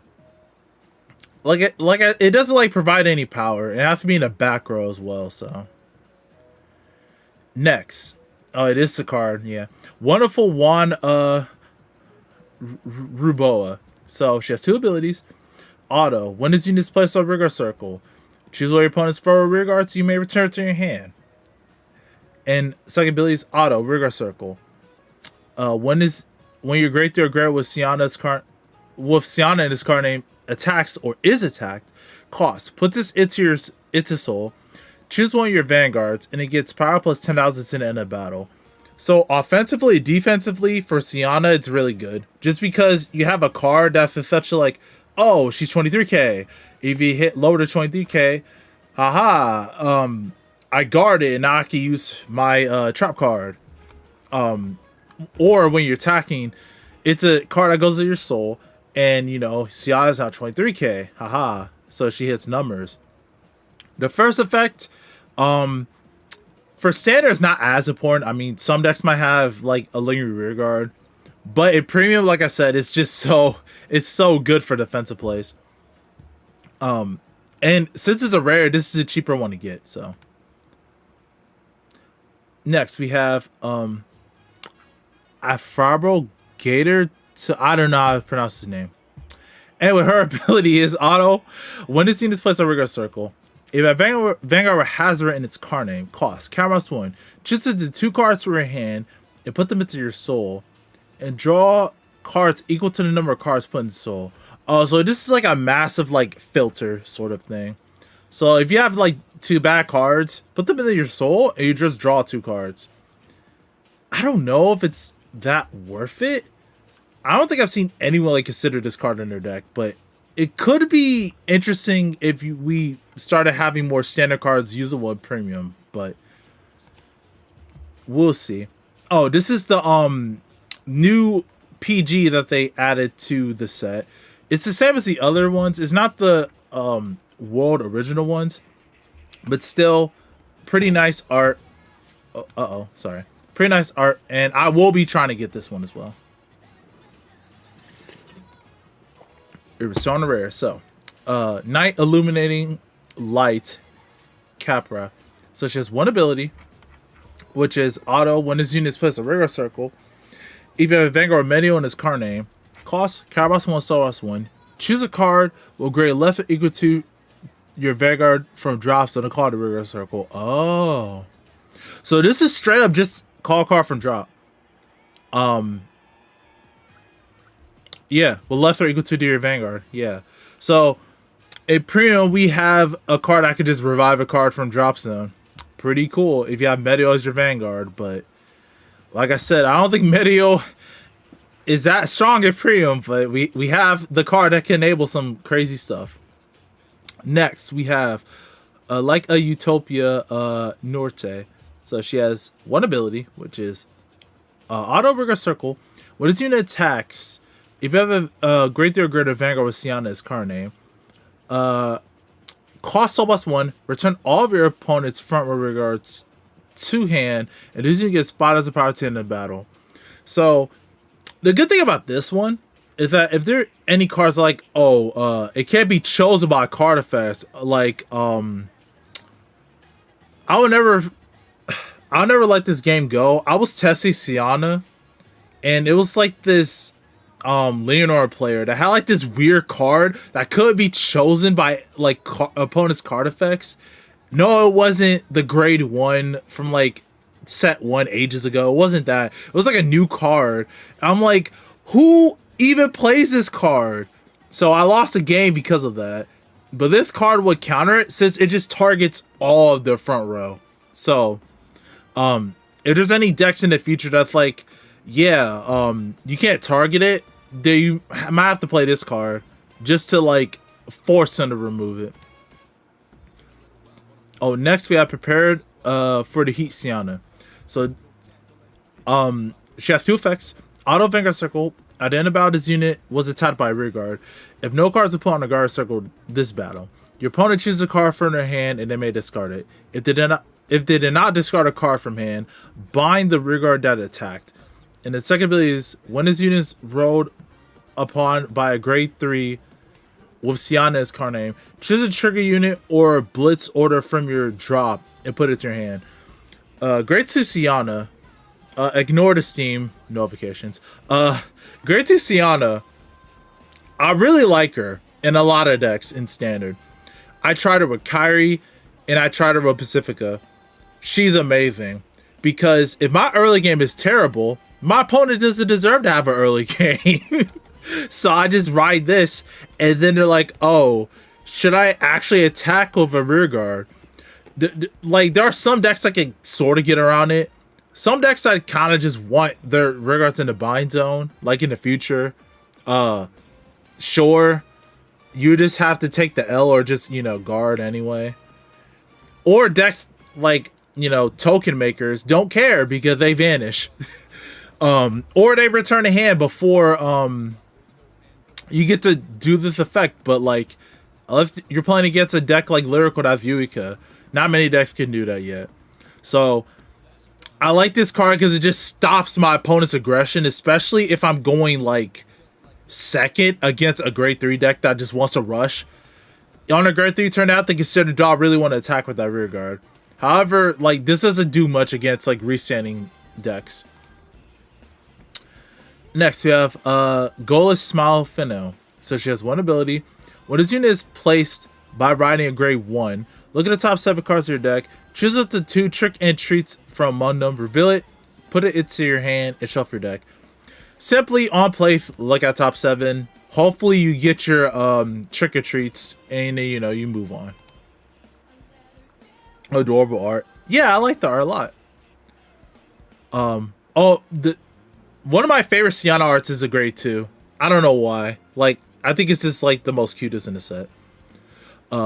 Next, Diva Greeting Gloom, Rosilia. So when this unit is rolled upon by a unit with Labrador or his card name, choose up the 1 card or prism in his card name from your hand and call it a regular circle. If you call it a card, draw a card. A simple call draw for it's. I don't know if that's a plus or not. I mean, it could be a cycle or a plus, but it's a good card. Just because you know you Sienna good. You ride over with Labrador, you call a prism card, and then you call a card, you draw it, so it's a plus. Yeah, it's a plus. I was just making sure. Next we have Seabez Secret Sorcery Patrice. So she has one ability, which is at the rigor circle. If your opponent's front row has no rear guards, cost commerce 1, put this unit soul. Choose a blitz order for your drop zone to put it to your hand. I tried this, is not very good. Because we don't have any cracked blitz orders yet. Until we get like a really good blitz, like triple R blitz order, this will see more play. But as of right now, we don't have that. Next, we have to the east to the west Mamtree. Oh, she has one ability, which is when your Vanguard attack hits, costs soul loss 1, and return this unit to your hand. It's generic, but I think it's very bad. I mean, it could be okay. I think it could be good early game, right? If you're on grade 2, you're most likely your opponent's gonna let your Vanguard hit, right? Depending on like what deck you're playing, but like once you hit grade 3, this is never going off unless they're like having to take the hit, and at that point, this is more of a one more card. So like, I don't think there's like many decks that will even use this. I mean, you could try to in Petrolka, but like, I don't know. I think this card is like okay at best. Now, in premium, if you want, you could just use Fina, you know, make all of your attacks hit. But no, nobody's doing that. Anyway, Candles of Appreciation, Kasarina. So, when this unit is retired from Rigor Circle or Guard Circle, if you have a Vanguard with Labor in this card name, you may Soul Charge 1. This card is not played. I don't think this card will ever be played. It's a cute idea, but like, when you have cards that need to like give power to your Vanguard, as well as like provide soul, this doesn't really do much. Nice art though. Elated Attention, Carolyn. So, Rigor Circle, continuous Rigor Circle. If your right deck has a face-up card with the same name as your Vanguard, this unit gets Talents of Power active during your opponent's turn too. So this is supposed to work with the jewel carbuncle cards, so it works with the mouse. However, it's too conditional. Unless you play like trying to make it consistent, unless you play 4 of the mouse, which is just very dumb. At the moment, it just seems very, very dumb to play 4. This card, I don't think will ever like be ever consistent. Just because, I mean, if you play Gila Lyrical, sure, right? Because it goes back to right deck face up. But I don't think there's no Lyrical Gila deck, so it's a continuous 20k, which is nice, but I don't think it'll ever be played. Next, Soul Stringing Diva Monet. So she has one ability. When this unit is rolled upon by a grade 3 with Pacifica and its car name, choose where it vanguards, and until the end of turn, the cost of that unit's original ability is reduced by 1 counterblast. Oh yeah. This is nice. You can get a free +1 and start digging through your deck if you ride this card. My issue is that it does nothing on turn 2, and if you're going second with Pacifica, it helps to catch back, but you already have so much counterblast, you might as well just use the counterblast anyway. That's just my only issue with this. Like, that's my issues with this card. It's nice in theory if you're going first, but if you're going second, you're gonna have you already have damage anyway. Might as well just use it and do different stuff with it. Oh yes. Now onto Lavore cards that are supposed to be in your main deck too. So we have Lavore Camilla. So she has 2 abilities, which is continuous. If your soul has 2 or more grade 1 or less cards with Lavore and their different card names, you will ride a grade 3 card with Lavore and its card name from the ride deck. You can ride while discarding a card from your hand. And the second ability is Auto Rigor Circle. When it's used, choose about the ability of your power 23,000 or greater Vanguard with Lavore in its card name. Countercharge 1 to Soul Charge 1. So she's the resource engine of your deck. I forgot she actually countercharged is Soul Charged.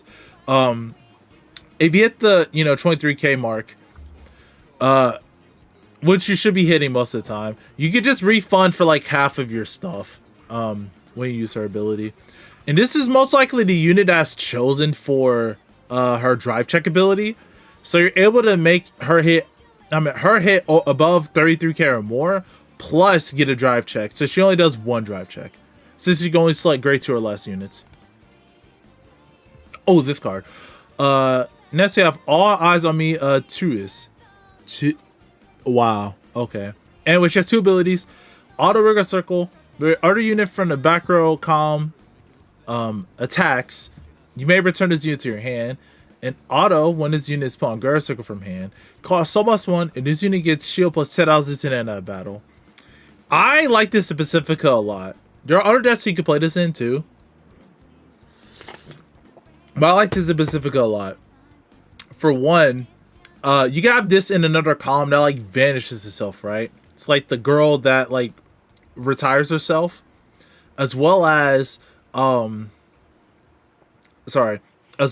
like cards like or like cards that just self vanish in her lane, right? 2, when you use Pacifica to give a unit power, you give her power, and then she goes into the soul. And the thing is, you can hold her skill until way later. If you play on calling her Pacifica. So if you do call playing Pacifica from your deck, you can attack with that lane first from all the triggers, or the triggers that Pacifica is going to get, your planet idol is going to check. And then you can choose between either or to split the power. And then you can attack with that lane first. And then the other card will vanish. And then planet will attack. And then give power to another unit. And then this will return to your hand. So essentially you just have a free, like, a 10k attacker. As well as she's just a 15... Like, she's generically a 15k shield. In other decks. Like... I think this is just a good... Like, I like using this card because it's fun. It's also just, like, it has nice synergy with other cards as well. Next, we have Celebrations... I don't even know how to pronounce that. Pelaga.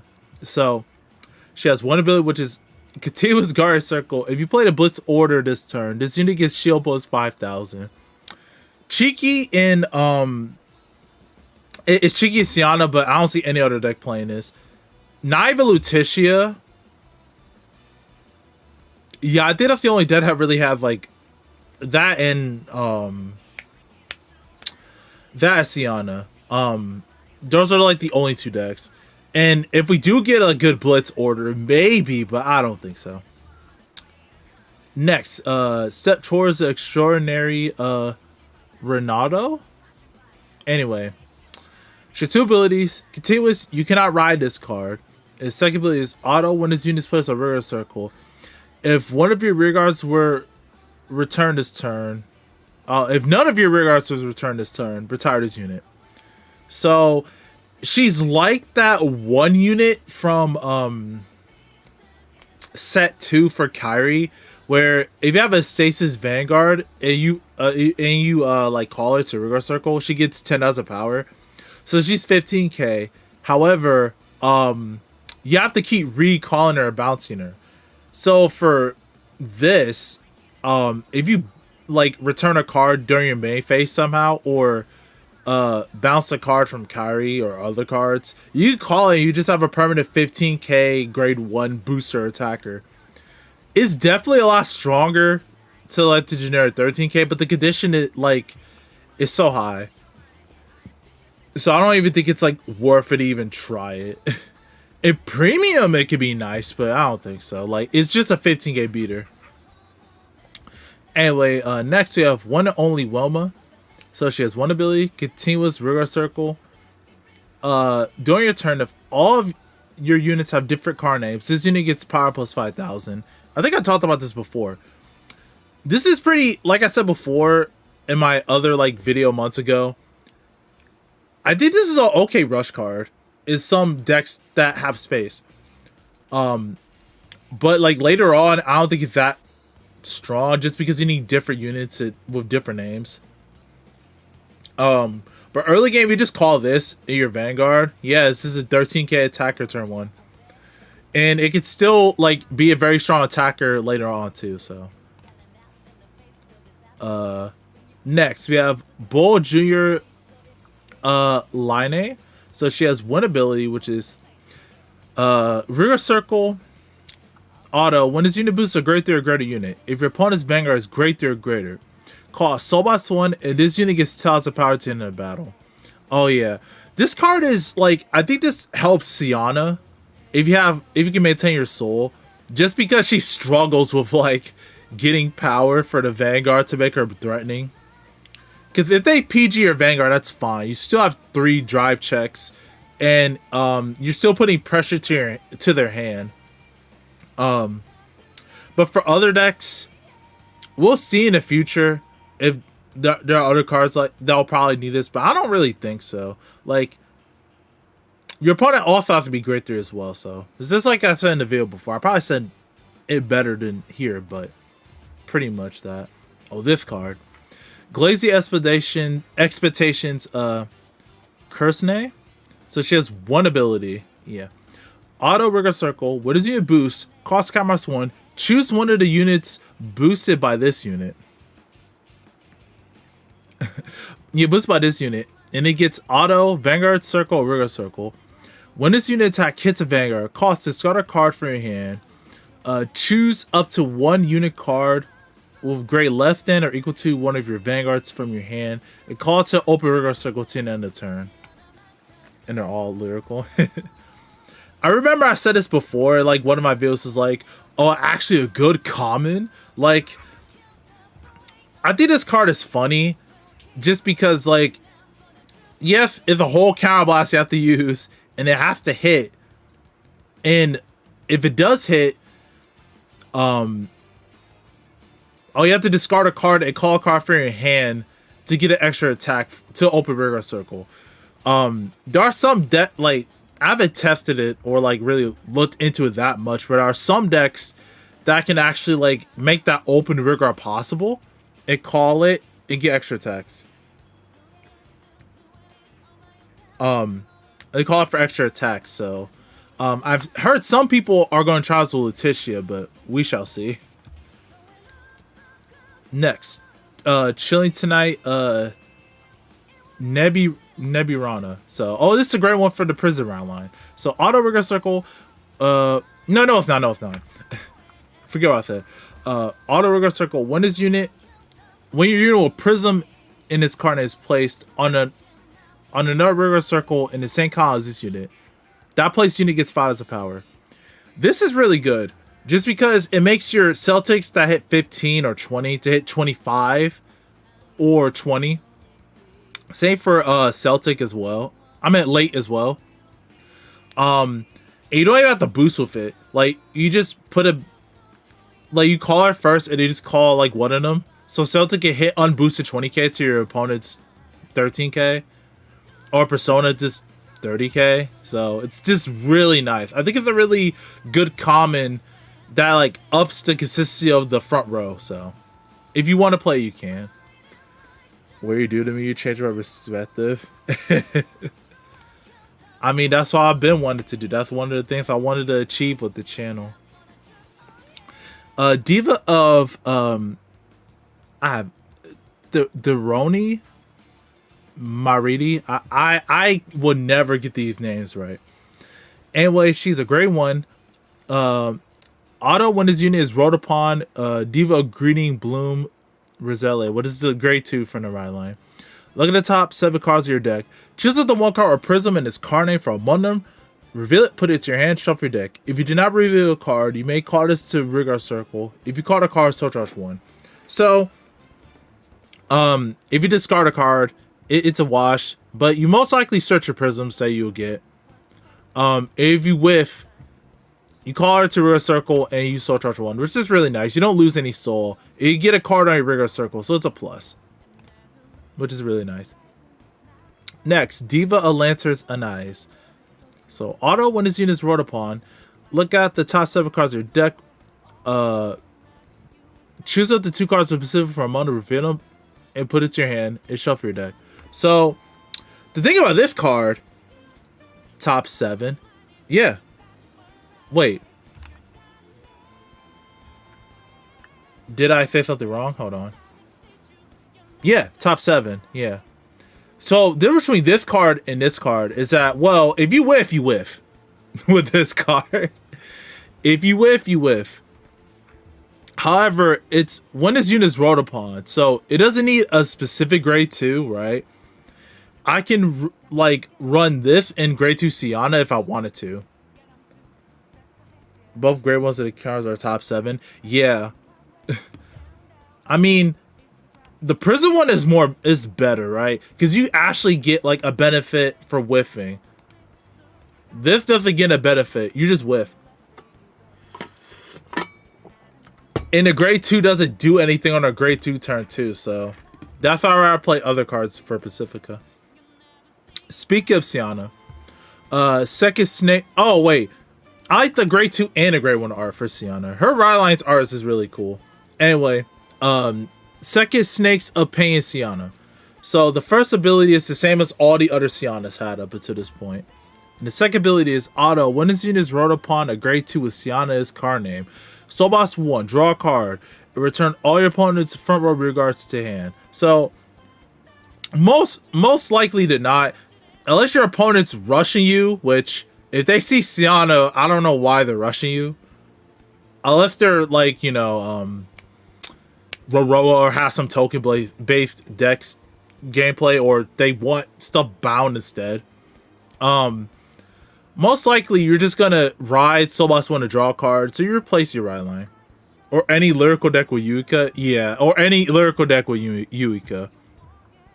I feel like they should make a card like you pull up a rear guard from the back row and you could just return it to hand, so it could be like binary or something. I don't know, but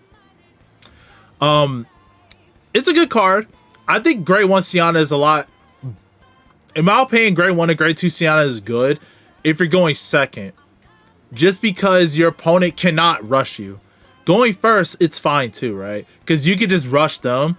They will probably swing at your rear guards, but regardless, they still can't really attack your vanguard, right? Well, rear guards, they'll just have to swing at their vanguard, so you're stalling their like aggression. But Sienna's line is beautiful going second, especially as you get all the extra drawing as well. Next, we have Living Up Light, Clawtide. So she's one ability, auto rigor circle. At the end of battle, is unit boosted. If you have Vanguard Lavore in his card name, cost puts his card into your soul and soul charge 2. I guess if you really need soul Lavore, you have the common. Like, it's just put it to soul charge 2. That's like soul charge 3. Budget choice outside of a powerful grade 2 from. What do you mean? I don't know what you're talking about. You mean Riley? Which powerful grade 2? The next Riley card for Lavore is Hodela. So she has two abilities. Oh, Riley, yeah. I mean, Riley is an option, yeah. But that's the issue. It's just pricey. When this unit is rolled upon by a grade 2 with Lavore in its card name, you may call this card a Rigor Circle. If you call the card Soul Charge 1 and put this unit into your soul at the end of the turn. In Auto Rigor Circle, when it's at the end of battle, this unit attacked or boost. If you have a Power 23 greater Vanguard, well, Lavore in its card name, cost. Put two grade 2 or less rear guards with Lavore and their different card names into your soul drop card. So basically, I'm running out of water. Oh my god. Anyway, basically, after this battle that she attacked or boosted, you can put two other Lavore cards that are grade 2 or less into Soul like Pale Moon, and you can draw a card. Go get more water. I think we're almost done, so I'll be fine. And plus you draw a card, so it clears your rear guards from getting targeted from like retire effects or any other effects. So it's a really good card. I do like the art though. I like this art a lot. This is probably like one of my favorite ones compared to the grade 0. Next we have Finding My Own Pill Finno. Ban these cards. So she's basically the same as her grade 2, but when rolled for grade 0. So you look at the top 7 and add 2 trick entries to your hand. So not too much about it. And we have All Warned Oceana. I think we're on the last cards. These are just the starters. Coxy Diva Melon. Hoppiset Fano. Diva of Evening Moon. Wow. I don't know how to say her name though. That's Diva Evening Moon, my god. Not Shizuku. We'll get Shizuku one day. They might make her a counter, like her whole Ryline encounter. We'll see. And this is the sneak playmat. So Lavore Kokeris, which she does have significance in the deck because she is a grade. Sorry, she is needed for the grade 2 to Ryline, as well as just Sharmo herself. And we got triggers.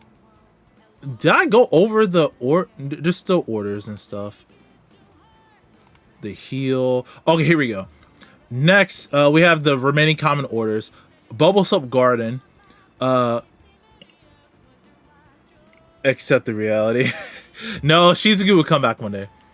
As a grade 3, play this with Counterbox 1. If you have 6 or more units, draw 2 cards. This is I haven't really played it or tested it before, but I think it's like an interesting card. If we ever get like a Zorga like mechanic in Lyrical, like you can play orders from drop or something, this might be very powerful. Just because you can fill your board up and just use the order and you draw 2 cards.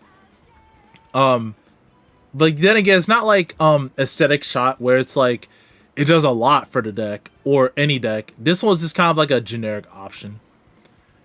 Oh, next we finally have Trick Entry. So it has, the order has a couple abilities. So the first one is continuous. You may have up to 16 Trick Entries in your deck.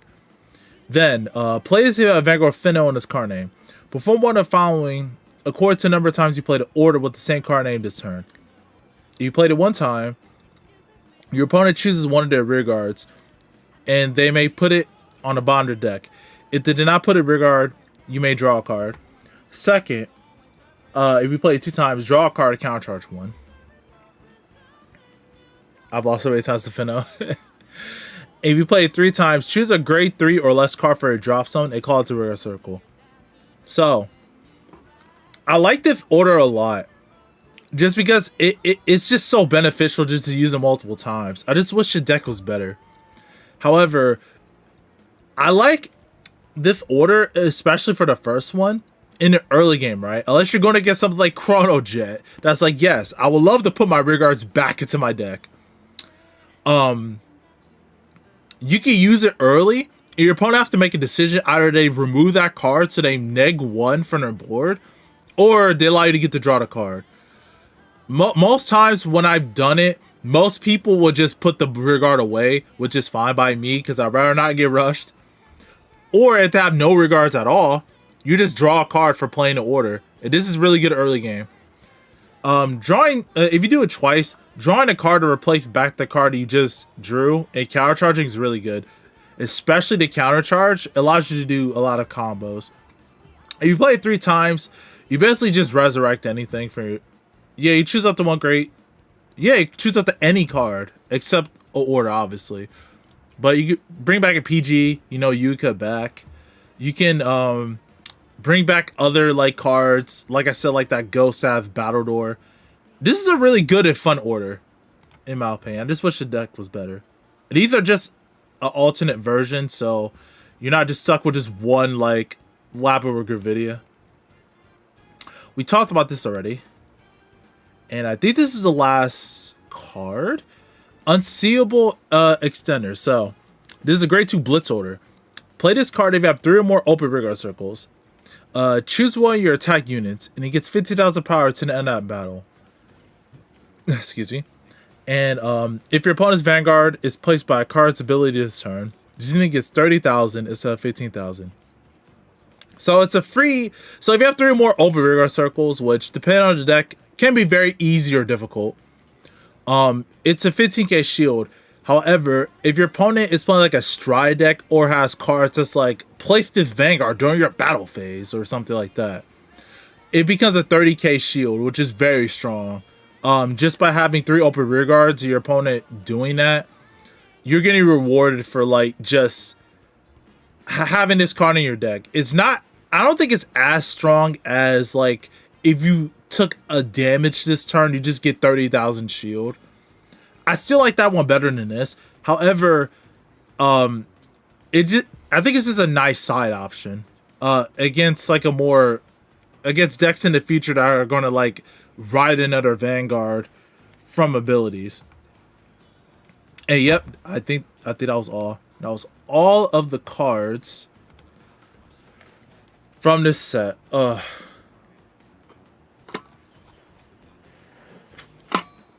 Ashley ran out of water, yeah. Yeah, that's all the cards. I believe so. Don't leave us. Oh no, I'm not done yet. I wanted to give my thoughts about each of the decks that got supported. First, I want to talk about like now I'll talk about this set first. First off, Herminia. Nice boost to the deck. I think as a okay, I might be coping a bit. I know, bros, that I am coping a bit, but let me just spill my crap. I think Herminia has potential to do something in the English meta, because my goal is probably one of the things that kills the deck so fast, because she still has the issue of that, yeah, you can like if Herminia gets to the Persona Ride turn and all the cards in line, yeah, it can do a lot of damage. The issue is that if I get pushed to like 5 damage or 4 damage or turn 2, and now I ride Herminia, I still have to blow all my counterblast to restand, or I just do a nothing turn. That's like the issue. I kind of want to build Herminia. Well, if you have your Riley, sure. Just gotta pay $20 a pop for Riley's. And no, you can. I mean, you can play the deck without Riley. You just won't have any threat, any threat behind your attacks. But like, seriously, since my goal isn't like a thing in English yet, Herminia actually can survive the early game a little bit. Friends has the deck with her. Oh, he may get rid of it. Oh, if he has Riley's, then sure, try it.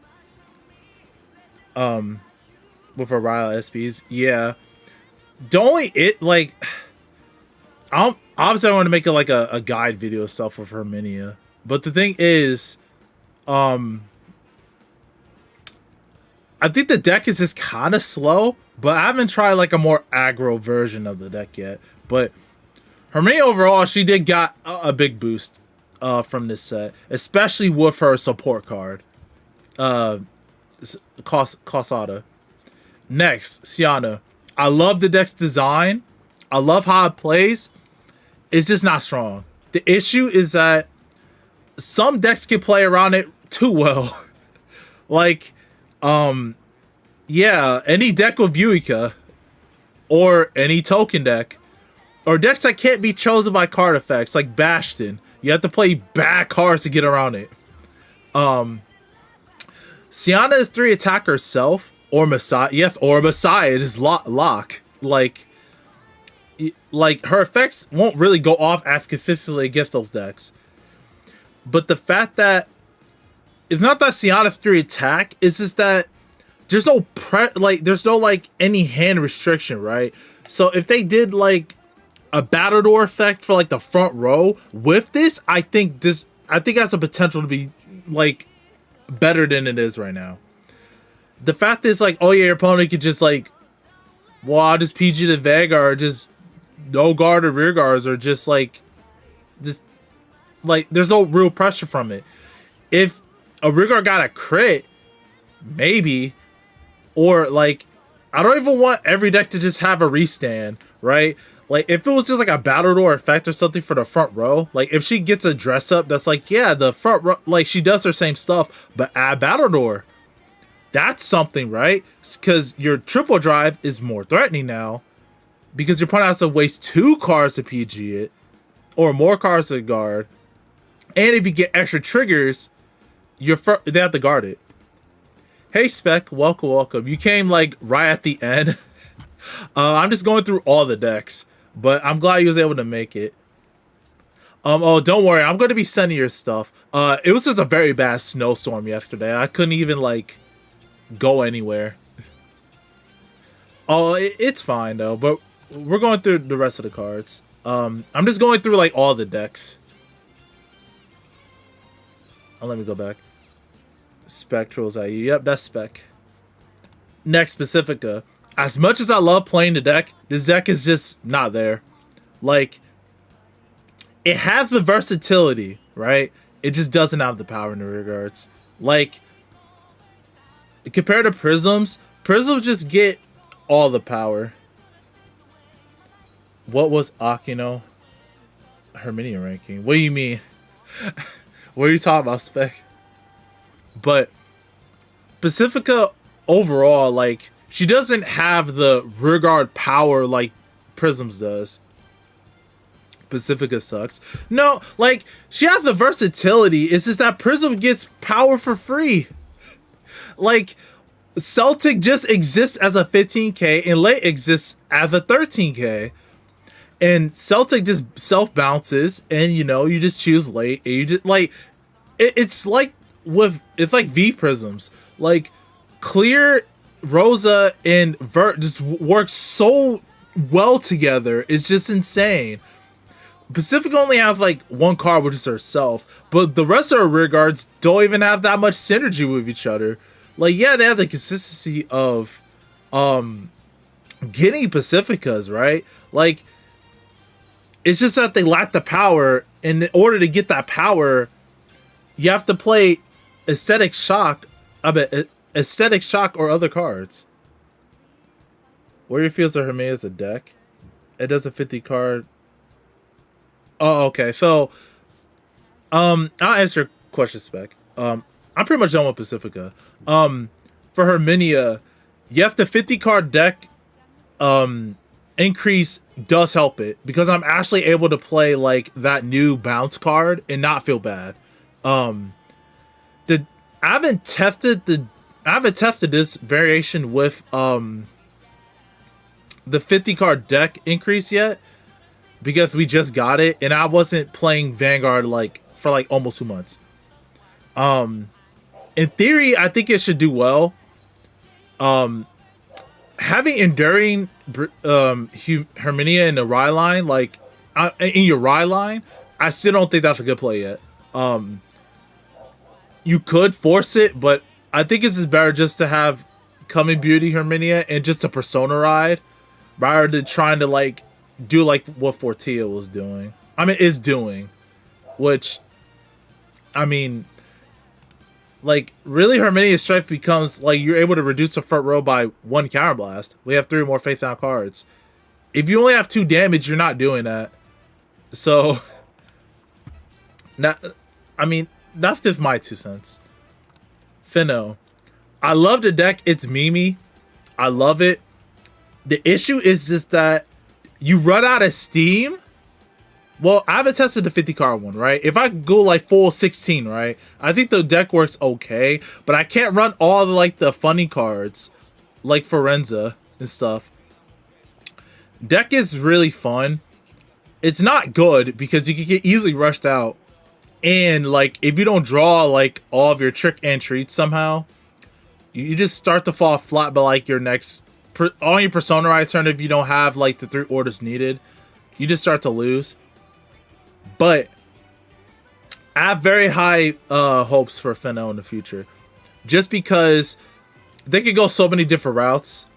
Like I feel like they would just do it like, oh, you get the restand. Well, now you get 4 attacks or 5 attacks with a crit. Haha.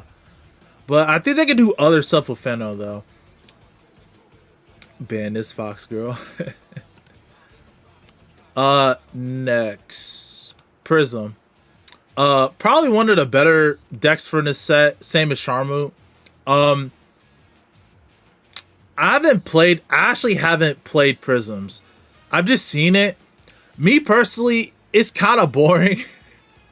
But I can understand where a Strafe is. It just has so much free shield, so much free power, has a very decent early game, and like once your opponent's grade 3, you could get a crit evil out Persona Riding. Especially if you're playing Acidic Shot. You can get like a Persona Ride turn without actually Persona Riding.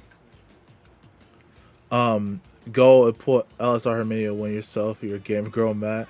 At locals, I don't know. I'm bringing Herminia to locals, but like, I'm only there so like I can try to buy anyone's lyrical stuff that they pull. That's literally it. I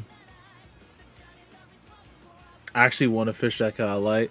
But Prism is just strong. Like the whole like the counter trio is just so strong, and even if you don't use like their support cards.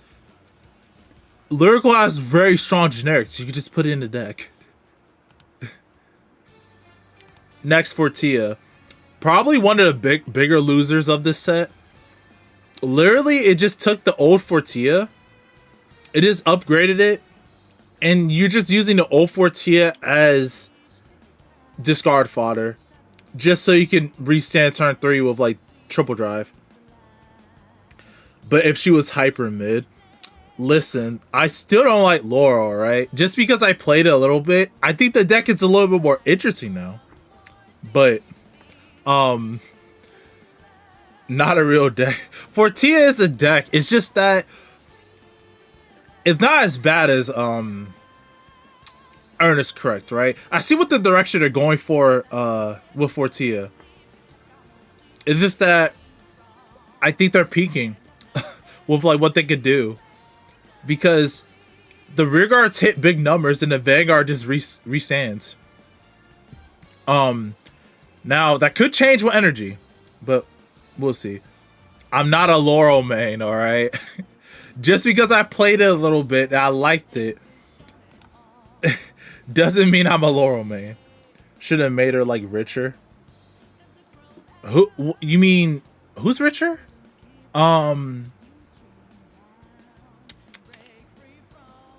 I forgot Richer. I thought so, yeah. I forgot a Richer. Yeah, they should have, but Sharmu. One of the big winners of Japan. I've seen it. I will say this because I still believe it's true. This deck is carried by Rushus. Like, if you remove Rushus for the deck, This deck is not strong. I stand by it. I want to see someone top, even make top 8 with Sharma without Ruches in the deck. And Ruches is a great one, 3k power. When it's placed, choose any unit to get a 10k power. Buy your sour starter for powerful. What star? My sours. Which starter are you talking about, Spec? But this deck is strong, but I think it's only strong because it's Ruches is being played. Because you saw what happened when people, oh, Ruches is a good card. It got bought out instantly in Japan. The holo was like $15 or something. Because weaker out Ruches. And that's why I'm saying, like, this deck is basically Ruches.deck. If you, like, yeah, it has drawing, and it's very strong in its rear columns, but it does half of the work for the deck. The Gamer Girl, oh. I might try to get the starter so I can just trick my opponent out playing Lavor. But, like, that's really it. Received 100 messages. Wow. Thank you, Steam, for telling me that. But yeah, this deck is like, if the deck made you actually have to work for the 33k, it will be a lot weaker. Ruches does half of the work. Call 2 cards and get 5k. Okay, there we go. We got it. We got it, boys. But that's literally it. Steam messages. What else was in this? I think that was it, right? Yeah. If you Persona Ride and use the CB skill, you still need an extra 5k. To get 33, you'll be 23. The CB skill will get 5k, 3 extra 5k. Yeah, that's fine if you Persona Ride, because that's turn 4. I'm talking about turn 3. Like, you get 33k turn 3 because Ruches gets her to 23k, use her skill. Oh, she's 28k, use some other 5k skill, you're there. Ruches did half of the work. It's okay if you Persona Road to get the 23k. Wow, Ruches, exactly. And that's why I'm saying Ruches does most of the work in the deck. And that's why I keep saying, and I don't care if people get angry at me, Ruches is what keeps the deck alive. Like, play the deck without Ruches and top. I guarantee you. You won't make it because she does half of the work for the deck. I'm trying to think. Other than from the main supported cards from this set, I think Lutetia and Michu are the big winners. Lutetia, especially when she gets that promo, that's gonna be crazy. Same for Michu too. This card is like gonna be nuts. But we all know what the big winner of the set is. Yuika being reprinted is alright, not broken. Yeah, it's not broken, but it increases your consistency to restand on turn 4. But the big winner set is Yuika being reprinted. However, how long would that last, right? Because we have pre-sale on TCG Player. If I can find it. Yeah, we have pre-sale. Let's go to high to low. Jesus Christ, 40. You got reprinted festival and now a BCF promo. That BCF promo is gonna be expensive. I just want the stupid card for cheap. But where did Yuika go? I like seen her earlier this morning. She was like, Straya would become the new Yuika. Hey, listen, maybe people won't buy her. Okay, the only listing is only from Ideal. That's just because that's what it is. The Wait, I didn't. Wait, what did you say, Spec? The dollar Herminia? What? It's like delayed on my end. Dollar store Herminia steal? Nah. I mean, if someone pulls out locals, I'll just ask for it. With the world original PG. If someone pulls it, I might ask for it. I do want this PG though. Labrador $7. I expect this to be like 20 later on, right? What, bros? What deck you Strega? Like, I know Fennel uses it. What, does Letitia use it? Like, Letitia Fennel. I think those will become lower though. Michu. I still think it become lower though. I think it's just like that because it's pre-sale, right? This, I can see it still being 15. Anything that use orders consistently, yeah.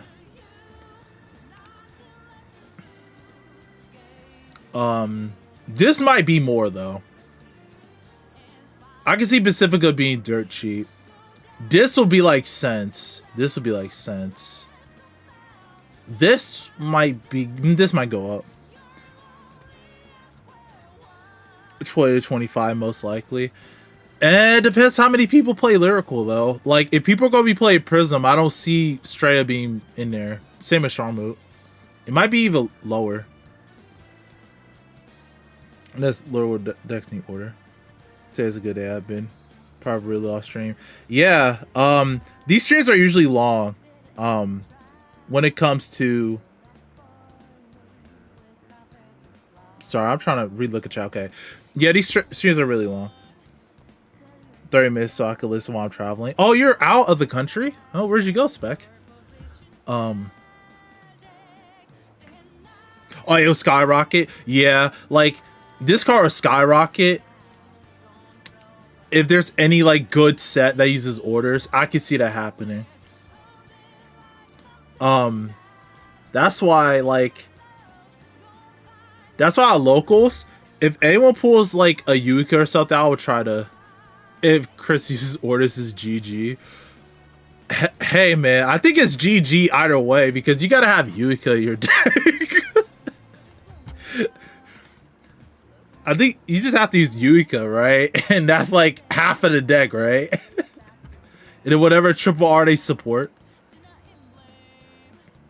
Oh, these are all cheap though. Just heading back from locals. Oh, nice. How's your locals? If you guys got your sneaks.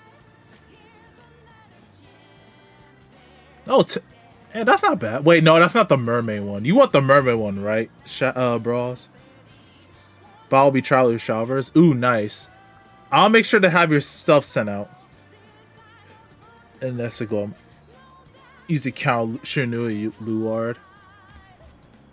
Aura's got reprinted. Let's see. That's the original set. Oh, there's 8 listings. It's not bad. It will probably go up though. Yeah, I think Aura will just be cracked, right? If we got like a crap blitz order, it's just gonna go up. It's so oh, I see. Well, maybe if people pull... I mean, are you actually building any Lyrical decks, though?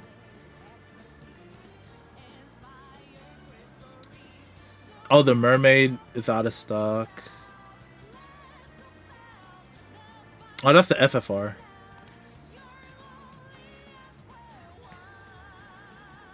Oh, yeah, you are right. It's about 300.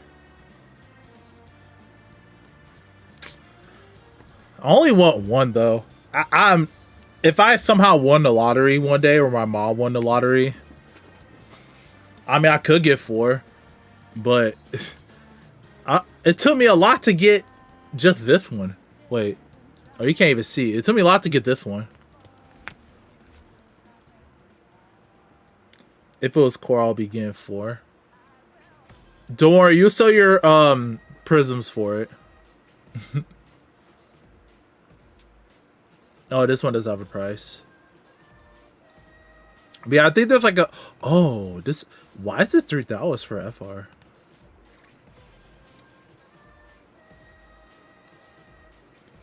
No luck.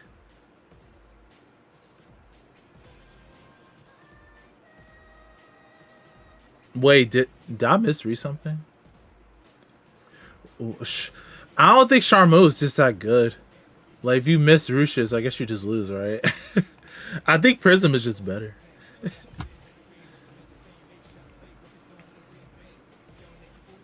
But yeah.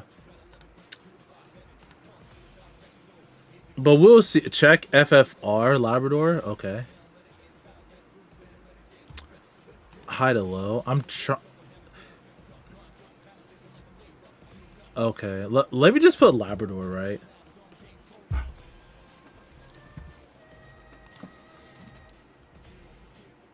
Wait, it's Prism Promise? Yeah.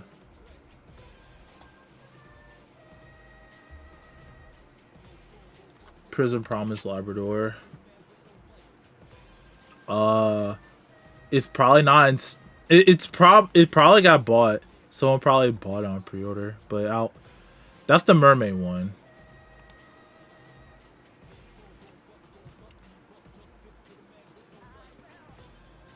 That's Pacifica.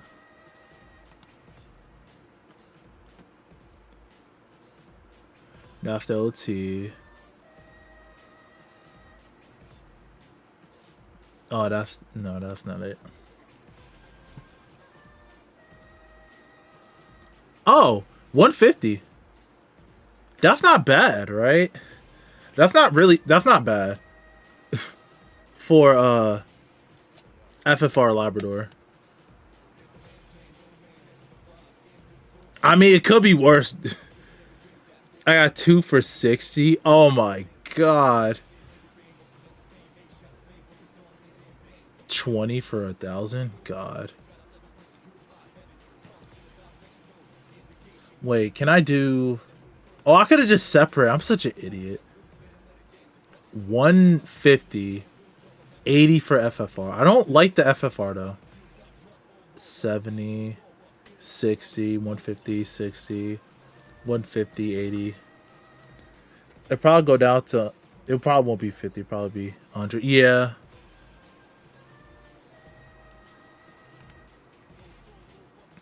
Let me see FRs. Because I do want to get the Sienna ones for premium. That's not it. Where is it? That's for Kyoka. Wait. $5. Wait, no, that's a grade 2. No, this is out of stock. I do want this one, though. I do want that one. But I do want the Sienna ones just for premium. Aesthetic shot being 7. I agree with that one. AO $6. I don't like the FR though.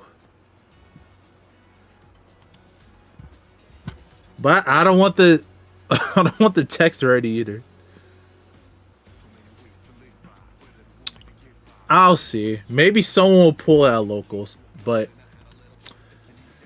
either way, set 4.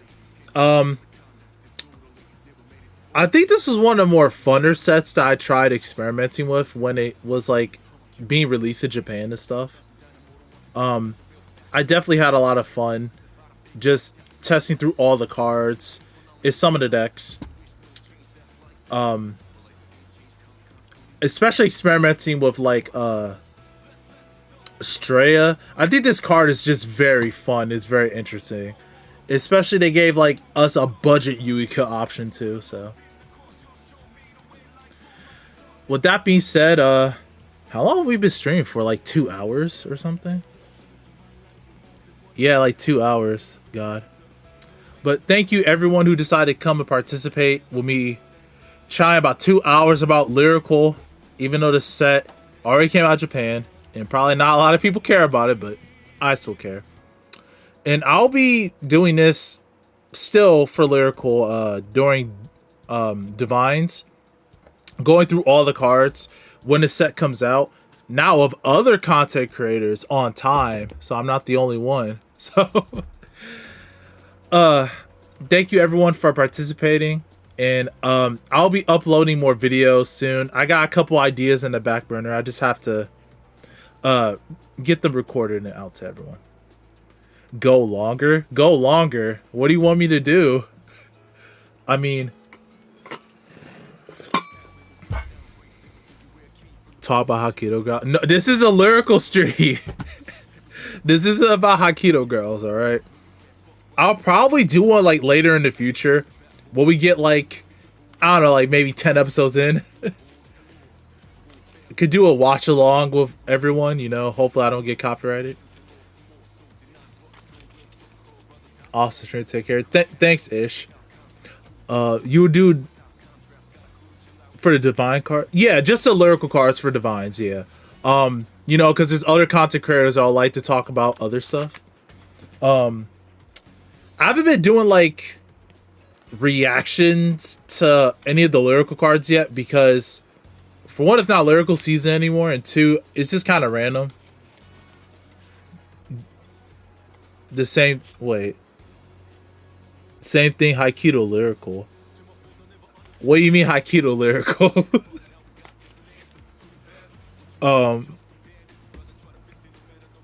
But yeah, I'll be doing this for divines whenever the set. Oh wait. No, I can review all the cards, but I have to use CFA unfortunately for that. CFA stream when?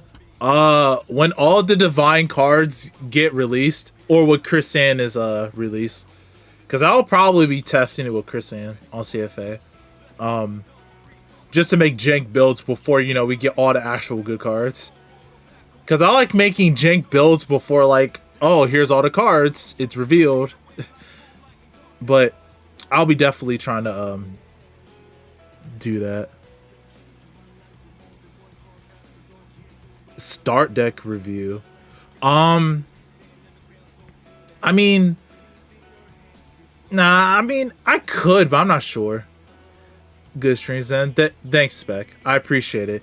I've been off doing content for like about a month or two. I just got burnt out from Vanguard. I think it's just because I was testing so much, as well as like I was not having fun with the meta at all.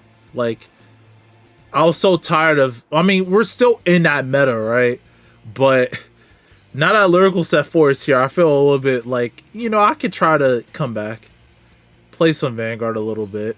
But since Divines is, you know, on the horizon, I might as well just focus on Divines and when we get the energy mechanic and stuff, so. But anyway, thank you all for still being here, listening to me ramble. I'm Zenarion, and I'm signing off.